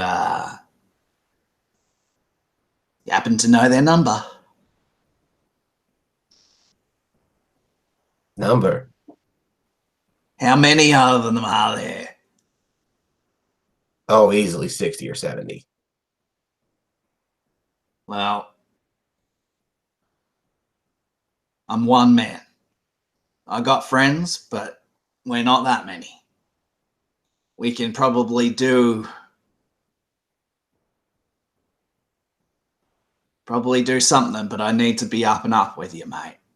Can't take out 60 or 70 by myself or with me friends. But we might be able to make a surgical strike. Take out their leader.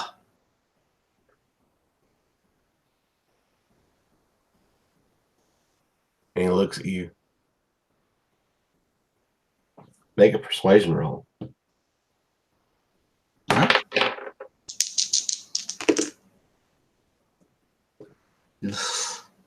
Persuasion's not my thing, Jim. 9. He looks at you and he says,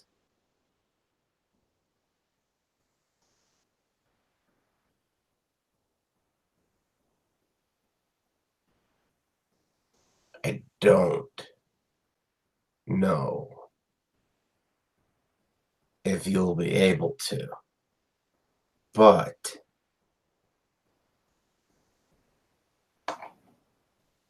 as you said, a favor for a favor. Right. If you get in there and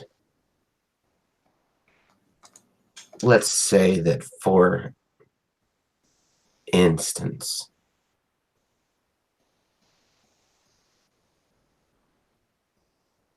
you can put a dent in their plans, whether it's their numbers or if you can find out what's going on, the Darklings will be pleased.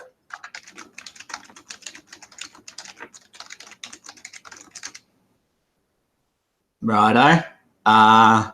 Well, I'll do my darndest. Sorry, can you remind me what he called himself? Sleek. That's Leek. Says, well, Sleek, my name's Quinn. You know, I'm not from around here. And once we're done, we'll probably head off. But I'll do everything I can to find out what's going on. And I'll give you my word for that. And I place another 5 gold on the ground and I say, that's double. How can I get in touch with you once we're done? He says, I will let the other Darklings know. We live in the sewers. Okay, then, Sleek. Go on. And I He reaches out for the gold. 1, 2, scoops them over, grabs them, crawls his way out from under the hyena, and gets up and runs. yeah, Strangely enough, back the way he came. right. Obviously, I've said don't don't pursue. And Yeah, the hyena just immediately kills him. Oh God, no! This was a poor decision. I regret my life choices. And as he runs off, and you've got some information, and Din's got a letter, and Quinn, or yeah, you got the information. Din's got the letter, and Flu has the doll and is standing up above on the roofs. At this point, the moon has started coming out. The sky is dark. Being on top of the roof is blocking out much of the light that's coming from below you. And you can see out all across the tops of the city, seeing some of the castles, seeing some of the keeps, seeing a church of the sovereign host, and off in the distance to the east, you can see the edge of a forest. And we'll go ahead and take a rest there.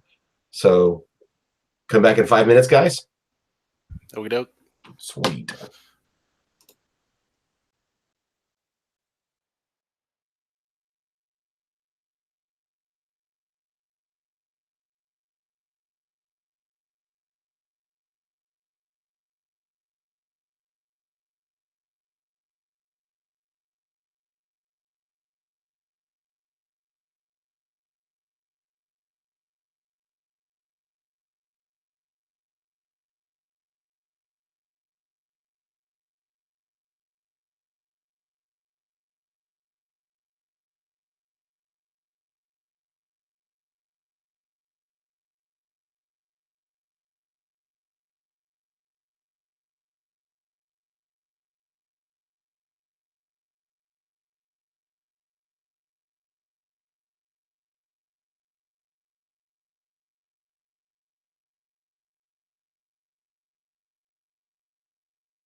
All right. Go us.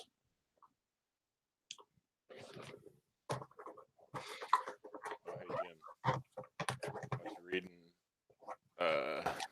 Keith Baker's blog about languages, and he said that he considers Elven and Sylvan to be combined in Eberron.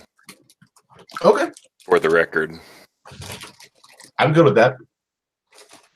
But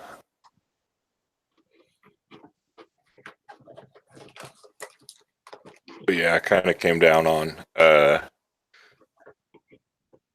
Common, Elven, and then in his blog he talks about how many wizards and artificers understand Draconic but do not speak it realistically because there's no like it's useful for magic but not like as a language traditionally. You can't make the same sounds a dragon can. Huh.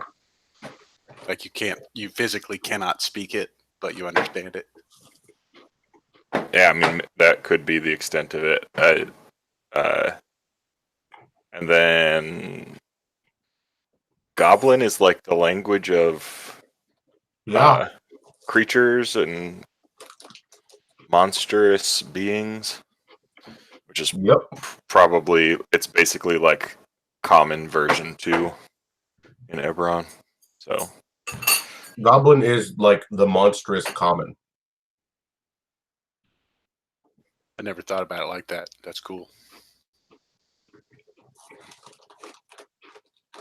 Because that's what like trolls probably speak Goblin, right? Maybe not trolls, but hobgoblins for sure. Seems obvious. Kobolds. I mean, they have their Draconic and stuff like that, but that doesn't seem like too far of a stretch.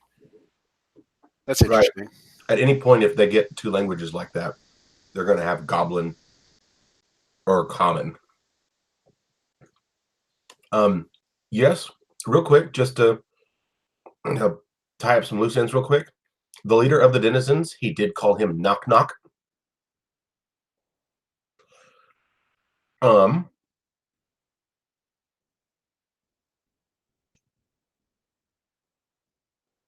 And oh, cool. That's nice. I like that you guys talk to each other on the side, because then it's like in the middle of pausing, we're taking questions from the audience. So you guys step out a bit, and you guys you're like listeners, and that's real stinking cool. I love it, because we're like, so and so from Miami says, "Do you think the Darklings killed Travis?" And then someone also asks, "Was Travis in league with the Innocents?" Somebody liked that one, said it was a good question. Like, I think that's real rad, guys. I really do like that pause. Well, and that leads down a whole freaking tunnel. Like, if Travis is in leagues, then how far back to the line does that go? Yeah, that's He's stepping on Zilch's toes here in some way. I think, though, some of that may be answered when he sends back the amulet or sends back a message about the amulet. Have you put your hand back in that bag since you sent that through?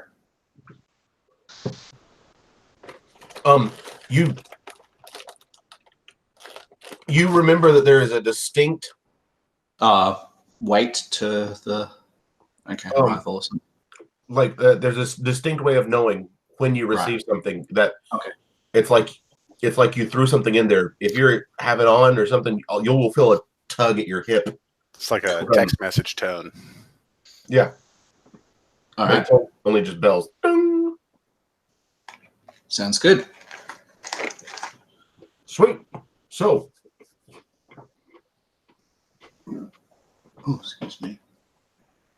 So you said take a rest. Do you mean just take a break there? Are we picking back up where we were? Cool. Picking up right where we left Flu's going to fall asleep on the rooftops.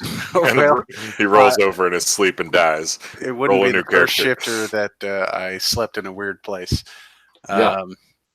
But yeah, I think after he's up on the roof, Flu is no longer concerned with these jokers. So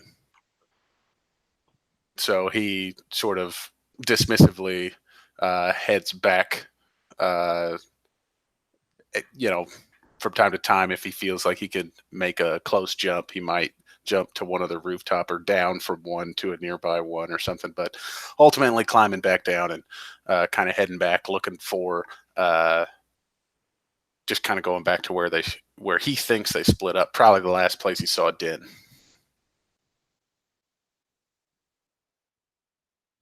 I would say Den probably is calling out to Flu at this point. Anyways, he's like right below him in the alley. Oh yeah, and as soon as he sees him, he'd poke his head kind of over the side a little bit, making sure to have good balance where he's at. And kind of sees Din, and he waves real big, and then he looks down and he disappears back behind the roof line, and then pokes back out, and he's holding the marionette and like holding and like shaking it and stuff like that because he doesn't know how making it wave. Yeah, I think that so Den had put a new head on it just earlier this evening to give it the ability to cast Mage Hand, and so from the floor he's going to give Flu not a hard push, just like a little like, oh god, like if somebody sneaks up behind you while you're looking over an edge kind of thing. Yeah, I think he drops the marionette kind of as he does this, and trying to regain his balance, he lands and he kind of is in a weird position, and his hand is in his pocket, and he slowly pulls the cheese out once he's regained his balance and takes a bite out of it, and then climbs down. That's how Flu centers himself. He's like, no, okay, he let me get a bite of himself, and he cheese. was like, oh, the cheese is always where it needs to be. Huh. Cool. And so by the time you get down there, Quinn comes from out of the alley. And is the jackal following you around still? Or are you releasing it? I think not. I think having a jackal running around the city could cause panic. So no, I'm just going to release it. Speaking of which, did we establish what your dinosaur is doing? I believe it would be outside of town if there's Or like a stable or something, maybe? Yeah. Well, yeah, maybe in the stable if they'll. I mean, they've probably seen halflings with dinosaurs before. Yeah. It's not like it's a huge dinosaur or anything. So. No. I think it's common enough. It's like the They'd size of a probably put deer it- or something. Put it in there, and if they wouldn't stable it, I guess it would just be in the outskirts of that forest, like on the just Where you are in Karnath is still not that far right. from the Talenta Plains. Yeah, In fact, it's the largest city from the Talenta Plains. Like, this is the first huge city that they would come to, and so it's still a big deal to get there. You would find other halflings there, and they would expect other halflings. You would just, instead of finding like 20 sets of stables all around town, the outskirts of town, willing to stable your horses, you would find 2 or 3, and they would all be on the south side of town where the halflings would be trying to come from the Talenta Plains. I love the idea of every time we get to some sort of establishment location, whether it be a building, an outpost, or a city, we all hop down off the horses and head over to the stables. And Quinn just turns, slaps the dinosaur on his ass and says, yeah, and just lets it go running free just around. Be like, yeah, I'll see you after a while, man. You go do what you got to do. That's fun too. I like that. We have kind of established that he's not, I mean, A dumb the animal. joke last week, he's not used to big cities, but just like, it's his buddy. yeah, He's not gonna like lock it up. well, yeah. Go find something to eat. Unless I have to. I mean, it. Yeah, the dinosaur's raised to be around people, so it's not. Yeah, it's It's not going to just randomly attack anyone. Or And I never remember. What's the dinosaur's name? It's Mastiff spelt backwards. It's Fitsum Fits him. because it's using the Mastiff stats. Because That's cool. Oh, you don't have to shatter the veil on me there. Break the glass. I had no idea. But still, I'll forget. It's pretty. That's cool. I like that. I always think like Clipto, and I know that's wrong, and I'm afraid to ask. But yeah, Fitsum. Yeah, Fitsum. That's cool. Cool. All right. Well, yeah. So I meet up with you guys, and I'm like, well, I got a hold of one of those figures that were running away, and I was able to get some info for you. Seems like the denizens camped out under the bridge where the lightning rail crosses. Yeah, they are. And turns out that there's like 60, 70 of them. Then leader is Knock Knock, or at least Knock Knock's one of the ones amongst them. And Flu is just flabbergasted. He thought he was going to come back to like applause and hugs. He got the freaking doll back, and you guys are like, "There's a big deal going on," and Flu's like, "What the hell?" I did the thing. Good job. Just telling you what I found out. I'm not trying to toot my own horn. Well done, getting that. You did a good job, mate. Yeah, it doesn't. It doesn't feel like it's as good when you have to ask for it. So, no, it's cool. Don't worry about it. And he just kind of like kicks a rock, and it's like, so you say there's 60 of these guys? Something like that, mate. That's what they said. 60, 70, a large number. Knock Knocks amongst them. And apparently... Who's there? Yeah, right? Right? Am I right? Am I right? And he like raises up to get a high five. Sure. I mean... Oh, yeah, he'd put it right down like in your face. Be like, you got to, man. Yeah, and it's like, so it seems like it's not just one group that's kind of pissed off with the denizens. It seems like that there's a lot that they're responsible for around the city. Seems like they're kind of like the troublemakers.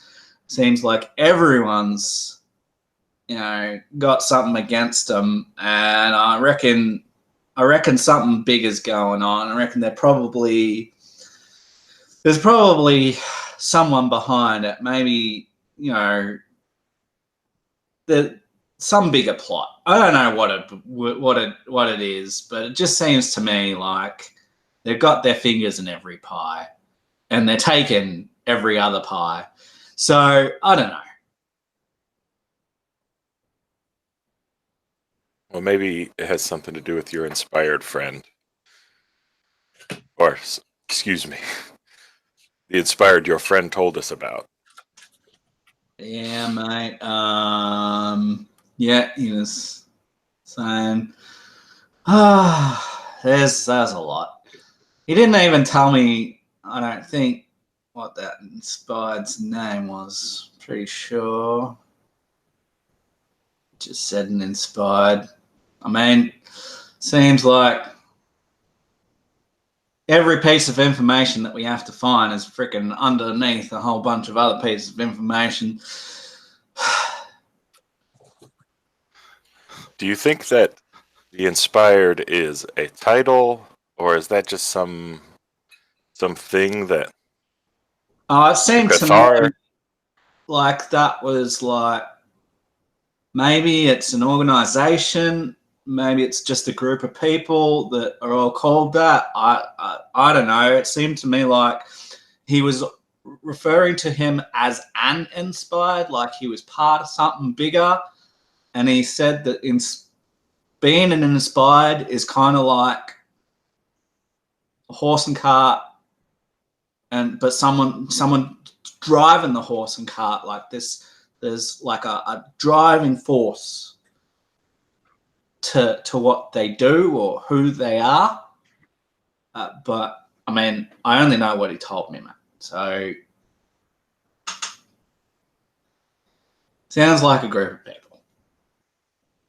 Okay. Well, as I see it, we can either go back, meet our bugbear friend, and let him in on the information we've gathered, and try and get some help to deal with the denizens, or we can try and use your fancy horse boots and sneak in somehow. Maybe we could pretend to be a part of the denizens. How long has this city been here?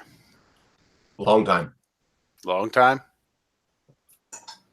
Could I, considering my familiarity with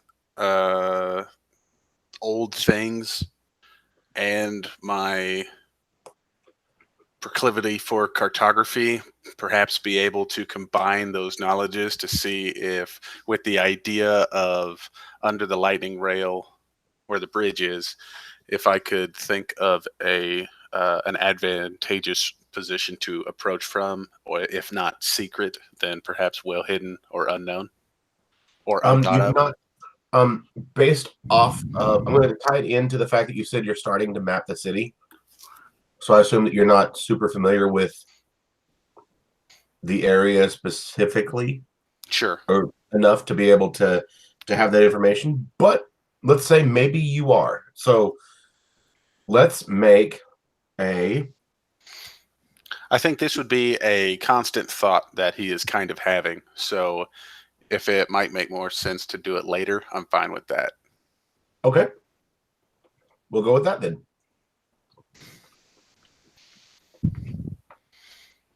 So then what are you guys going to do? Sounds like we're going to go talk to It's Sam. nighttime. It is nighttime. Oh, I think The bugbear and about sleep. this time, guards start showing up. guards just randomly through the streets. Um, I blew a horn and alarmed the people. Oh, right. Yeah. Okay. Well, I guess you blew the horn. Yeah, hey, talk to the fuzz.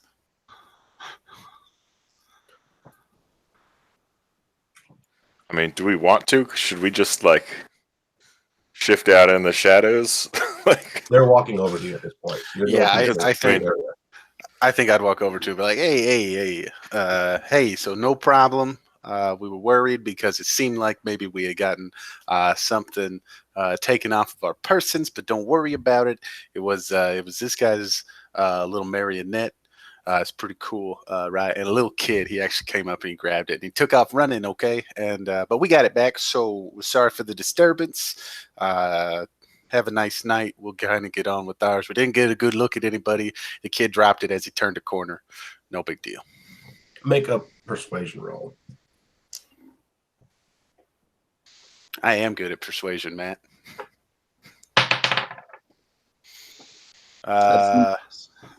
It's helpful sometimes. It's 18. Okay. The guards go, yeah? And you took care of it? That's wonderful. Thank you so much. I appreciate citizens of the realm being able to take care of themselves. It's not every day that we get that, especially around here. But thank you so much. Have a nice night. And yeah, is there some kind of like a reward that I should taking get? care of yourself? No. Have a nice No. night. Well, it wasn't okay. We'll see you. it's a flu again, trying to be like, yeah, but I mean, I saved the day. Somebody owes me some. Pay attention to me. Somebody. That was really cool. Nobody, like, just the one guy. These other guys didn't even see who had the thing, and I chased after him and caught him.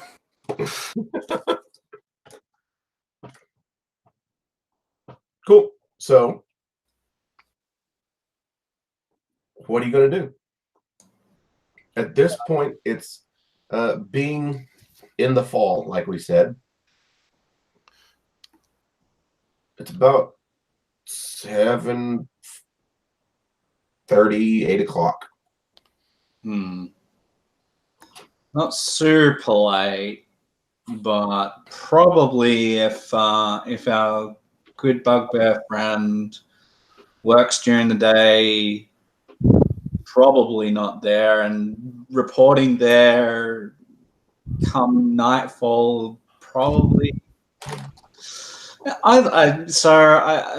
Yeah, Quinn's like, I could do with a bit of rest, fellas. Don't know about you. We can sort this out in the morning. Then looks at Flu and says, "You know what? Let's pay back. Let's say we go rent the clown at the Sideways and get some rest." Wait, when you say rent the clown, do you mean like get the guy, the literal clown in there juggling, or are you talking about getting hammered? You know what I mean. Right. Drinks are on me. I really don't like that clown. Oh, okay. No, I didn't know what you meant, but I like it. Let's do it. Okay. Yeah, I think we just find an inn and drink and sleep. Cool. So as you're heading to the inn, you turn a corner and more guards are walking towards you again.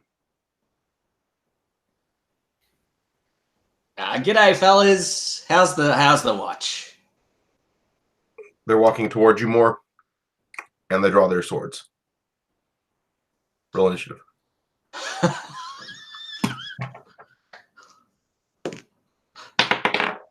Oh.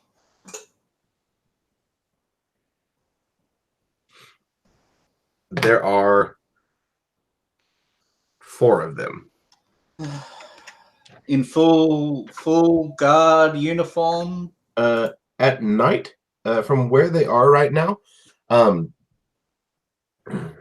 let's see. Those of you with dark vision can make out that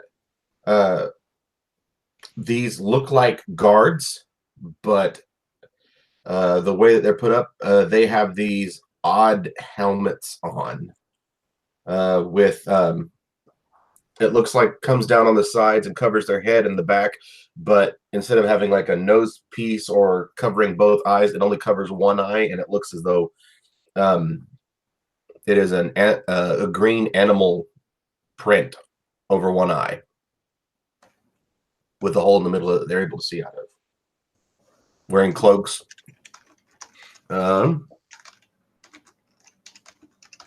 Yep, cloaks and having drawn swords.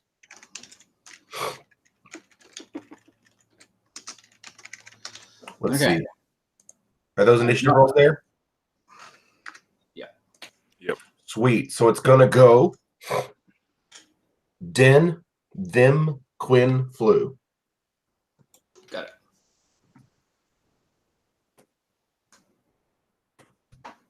That sounds like a Fus Roda. Den Quinn Flu. Yeah. Den, them, Quinn, Flu. Kamehameha. Cool. Den, they are about 20 feet away from you. The 4 of them are. All right. I believe Den's gonna look over his shoulder at Flu and say, "The drinks will have to wait." And he pulls his marionette and wand out and casts magic missile Cool. on the jokers. How many did you say there were? 4 of them. 4. I think in an effort to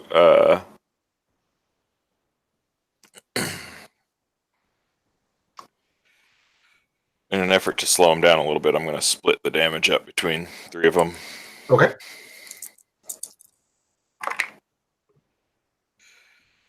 So they are literally standing in front of you in a side-to-side row from left to right, 1, 2, 3, 4.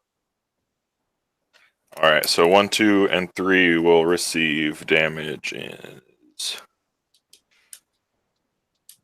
It's 3 damage, 4 damage, and 5 damage. All right.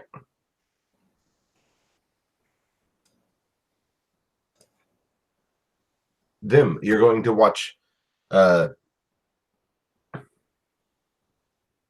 1, 2, and 3. From that, 1 and 2 are going to come up to you, Din. 3 is going to come running up to you, Quinn, and 4 is going to come running up to you, Flu. Here we go. Flu, you're first. Where's my bonus? It's going to be a 16. Because of the sweet metal arm, that misses. Okay. So yeah, I think Flu is sort of reaching for the dagger on his chest and brings and blocks it up with that arm. What's your AC right now? 17.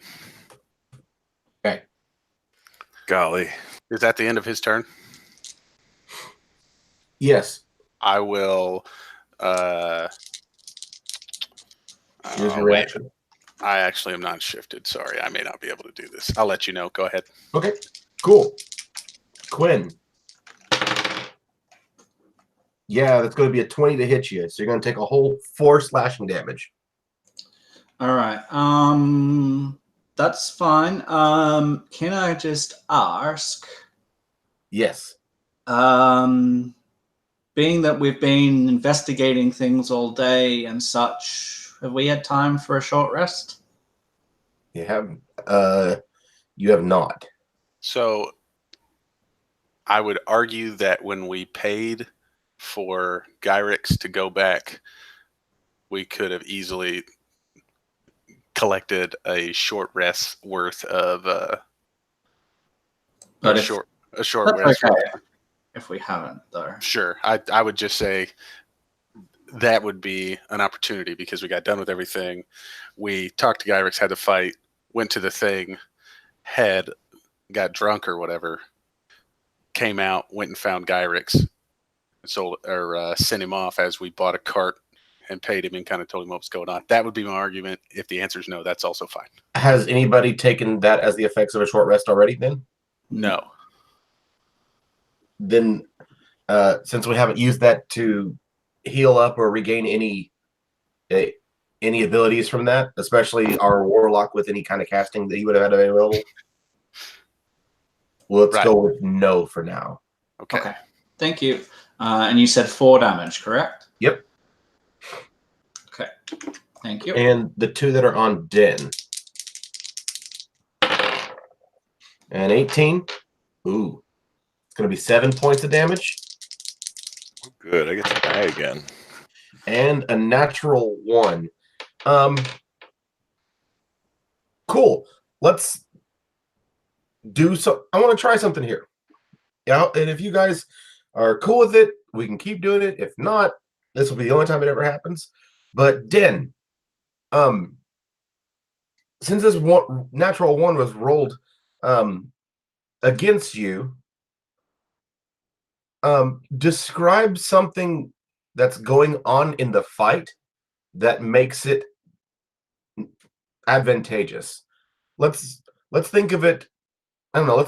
You have a little bit more creative license rather than having to just think in terms of, oh, he throws his weapon or he is picking it up and so he's giving me advantage to attack him. Instead, think of it more along the lines of he swings his sword and it gets stuck in a light pole, or maybe you can cause the reaction or you can cause the issue on your own by saying, yeah, so he does that. I actually end up grabbing him by the wrist and twisting it out of his hand so that it's all about what you do to him rather than his own failure. If we can, I'd like to dig a little deeper and say that as the fight is breaking out, some passerbys, like the viewer would see the glowing of amulets around the necks of a passerby, and like there's another scuffle right near us, and it's getting in the way of him being able to attack directly. Like 2 other people are fighting in the same area, controlled by those amulets or those quartz crystals. Okay. I will be happy to go with that. And if we have to kill him, it's fine. Okay. Also, throw a furry ball at the earliest convenience. Yeah. This is going to be bad. Starting fights and having other people clean them up. You're not wearing that anymore, right, Flu? That blue amulet. Quinn, Yeah. it is you. All right. Gosh. Yeah. Well, Quinn is still pretty hurt from earlier. So yeah, he would immediately pull out that bag and Don't you have one of the potions or the salves? I have salves. Yes. That seems like something we could retcon, right? If he's been hurt for a while. Oh yeah. Well, I can.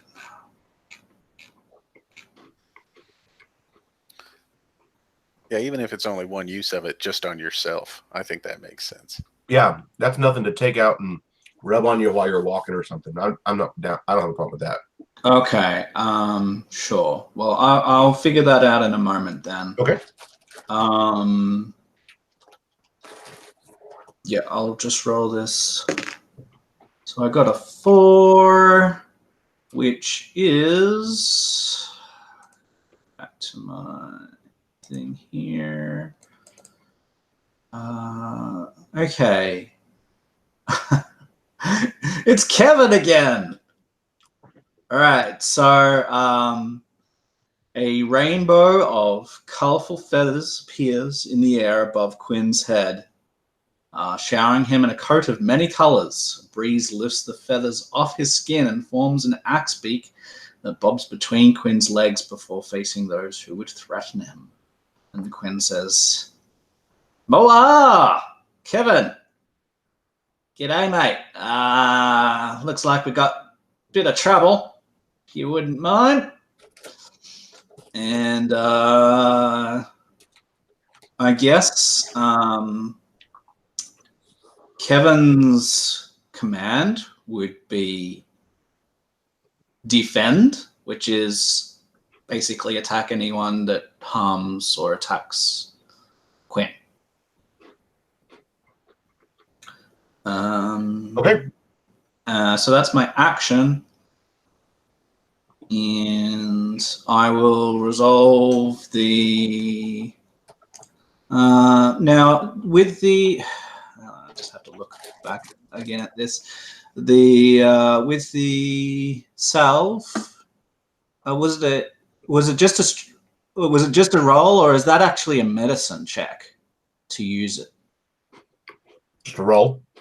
It's just a roll. Okay, I'll do that. I got 9 out of that. Cool. There you go. That's my And turn. then Kevin's going to take a turn. And let's see, I forgot which ones went against who. I think 3 was 1 and 2 were against Din, 3 was on Quinn, and 4 was on Flu.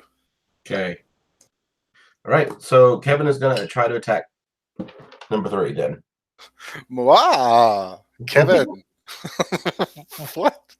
That's awesome. Kevin, it's you, Kevin. What? All right. So Kevin shows up, and I have this feeling that Kevin's a little cross-eyed. I'm pretty sure he bangs his axe beak into a lot of stuff. That could knock his eyes. So with this natural one, so Kevin for a minute for just a small moment as like people who are attacking, and really he's watching. Like what's really going on is these other guys are setting up, but over there on the side are two people who are just going at it. And so Kevin's like, "Gotta go get him." And so he's like, "Got it, boss, protecting you." And he runs off over to the side for just over there.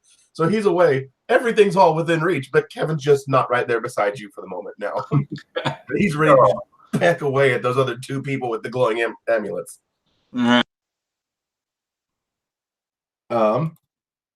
That puts us now to Flu. Kevin, come back. Wow, Kevin? I am drunk. I don't know why that got me so good. It's very funny. And Matt didn't even skip a beat. Names, and then there's Kevin. Yeah, yeah, like he's clearly talking to this axe beak, and then its name is Kevin. Turtle. His name is Trevor. Yeah, it's like, wait a minute. But yeah, so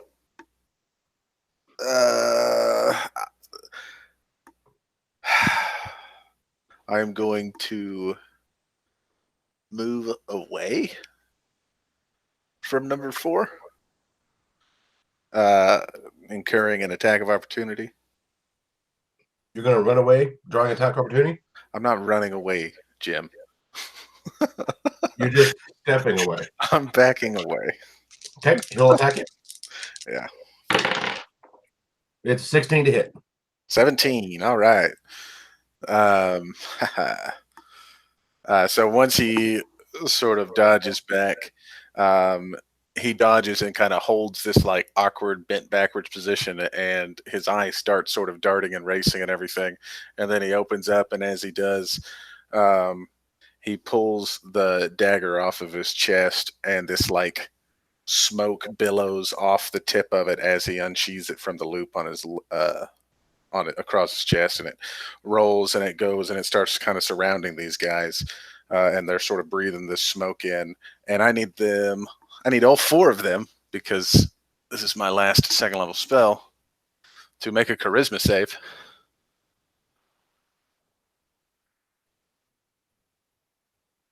To make a charisma save. DC. I don't want it. Oh, shoot. What is my... You're over here telling me like I'm the dumbass. Hey, make a save. DC 13. What's the DC? DC what? 13. Okay. 1 fails.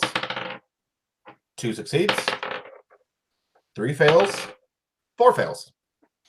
All right. So that means I have essentially cast Bane on these guys using my invocation.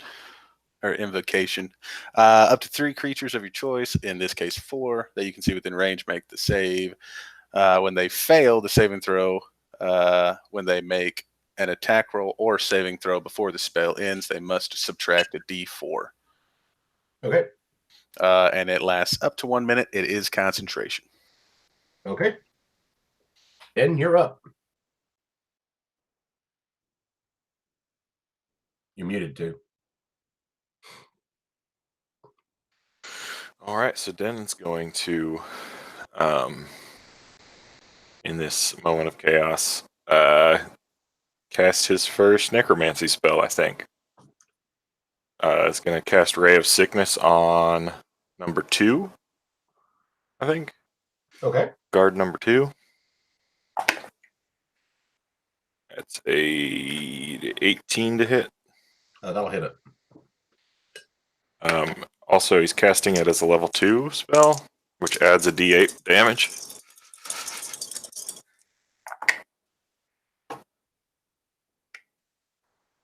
That's 11 damage. Oh. And must make a Constitution saving throw. Nope. Minus a d4. It's still, yeah.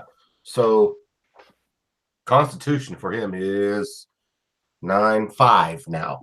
Excellent. You just wanted to hear that D4 roll. Just trying to be relevant. Wait, no, I cast it on number 2, who was the only one that succeeded his save. Yeah, he's Right. the only one that made his save. Damn it. I cast it on him specifically because he's the only one that was like, what happened? What's this? I don't. Breathed in smoke. Nothing happened. But yeah, he's poisoned until the end of his next turn if he fails Constitution save. All right. So he has disadvantage on the attack rolls and stuff. Cool. Sweet. Well, them. Two of them are on you. Here they come. I've got the D4s in my hand. Just wanted you to know that, Flu. Yeah, that's a nat 1. So I'm sitting at a -1 with that D4 plus their bonus. I think he's got to make an attack on his buddy, right? Like he's got to just like baseball swing across and hit his So it's friend. like, oh, there's And give his people with friend regular disadvantage. there. I have to attack them first. Well, since it was Maybe- on Den, is that what you want? Well, I mean, maybe those raging guys that interrupted our fight accidentally hit him instead, or maybe he takes out one of them or something. Not sure. You wait. You want to let this guy level up? Okay. No. I like the rolling smoke ball of Kevin and these two guys just kind of like sucking him into the fight. Like Yeah. So did you want him to Jumbling attack around. his buddy? That sounds good. Yeah. Okay. I gave him disadvantage and rolled that D4 against it. So that's still 9, 10 plus 3, 12. That'll hit him. And he kills his friend. excellent. Oh, God. No! Cool. So then the second one, the one who had the second attack just died. Yeah, these guys are like the least intimidating assassins of all time. Absolutely. In fact, when you watch the second one die, you watch him drop, and as soon as he hits the ground and the blade leaves his hand, it evaporates into a black, inky smoke and disappears. And then you watch as dude's armor and cloak disappears into a black, inky smoke, and he's just left there dressed in his common clothes. 3 is going to attack. 3 is going to attack you, Quinn. And is going to miss. And Flu. He's got to step up to me. Is that going to draw an opportunity attack from Quinn? No, he's just going to attack Quinn. Okay. And Quinn, that's going to miss as well. That based off of the dice rolls, it's another -1. These guys, all of a sudden, my shitty rolls just magically showed up now. And now it's your turn, Quinn. We got 2 on you. Are these all men? Yeah. As in male? Mm-hmm. Like, well, hello to you, fellas. Nice night, isn't it? Pulls out his second weapon and he's going to attack. No, he'll pull out his second weapon, he'll rage, and he'll just make a single attack.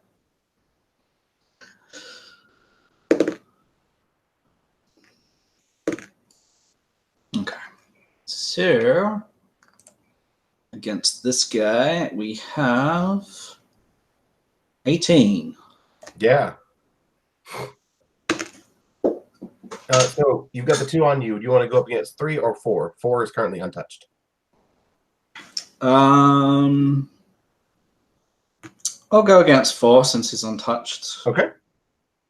It'll be 9 points of slashing damage. No, 10 points of slashing damage. Because of my rage. And he is now the target of my spirit that sort of rises up to the guard's height over the top of me and causes disadvantage if he tries to attack anyone but me. That is my turn because I've raged. Awesome. So Kevin is able to come back, and there's 2 guys attacking you. You just went after 4. So he's like, his entire mentality is like, got it, go help boss again. This one's the right one.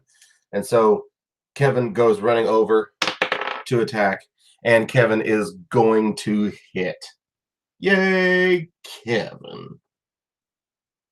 Ooh, he also does a D8 damage. Ooh, and Kevin leaves that one barely hanging on to dear life after just, I love it. I imagine Kevin's body is ahead of his head as he's running. And then once he stops, the inertia from the head just throws it forward into the next one. And Kevin's like, there's a reason he's cross-eyed. Yes, that right there. That's exactly what it's supposed to be. That's Kevin. Isn't that bird's actual name Kevin in the movie? Yes. Yes. Oh my god, that's The excellent. whole point of this. The whole point of this. Oh my god. That's great. So Kevin's just a little extra cross-eyed right now. And it comes. Kevin's gonna like lay an egg. It's gonna be hilarious. Wait, then does the egg stay? We'll see. We We'll see. will see. Flu, it's up to you.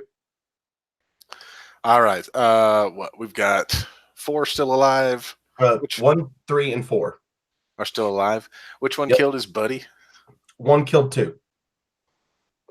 Can I get like to the other side of him? Yeah. Cool. Then for flavor purposes, I would like Flew essentially, like, since he had stepped back, he draws the dagger and like jumps over the top of Quinn and like is trying to land an attack with his dagger on number 1. Cool. Go ahead. Ooh, he's so lucky I didn't curse him. Oh, it's a 19 on the dice. Yeah, it hits him. Absolutely. All right, man, he's lucky. Man, He's lucky, and that is 9 slashing. all right. He's hurting too. Or piercing, I'm sorry, if that matters. And it's up to you. You have number 1 is on you, but Flu just showed up to join you, and 3 and 4 are over on Quinn, with the Axebeak Kevin helping out Quinn against one of them.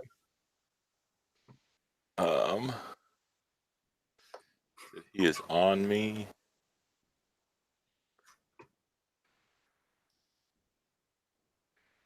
I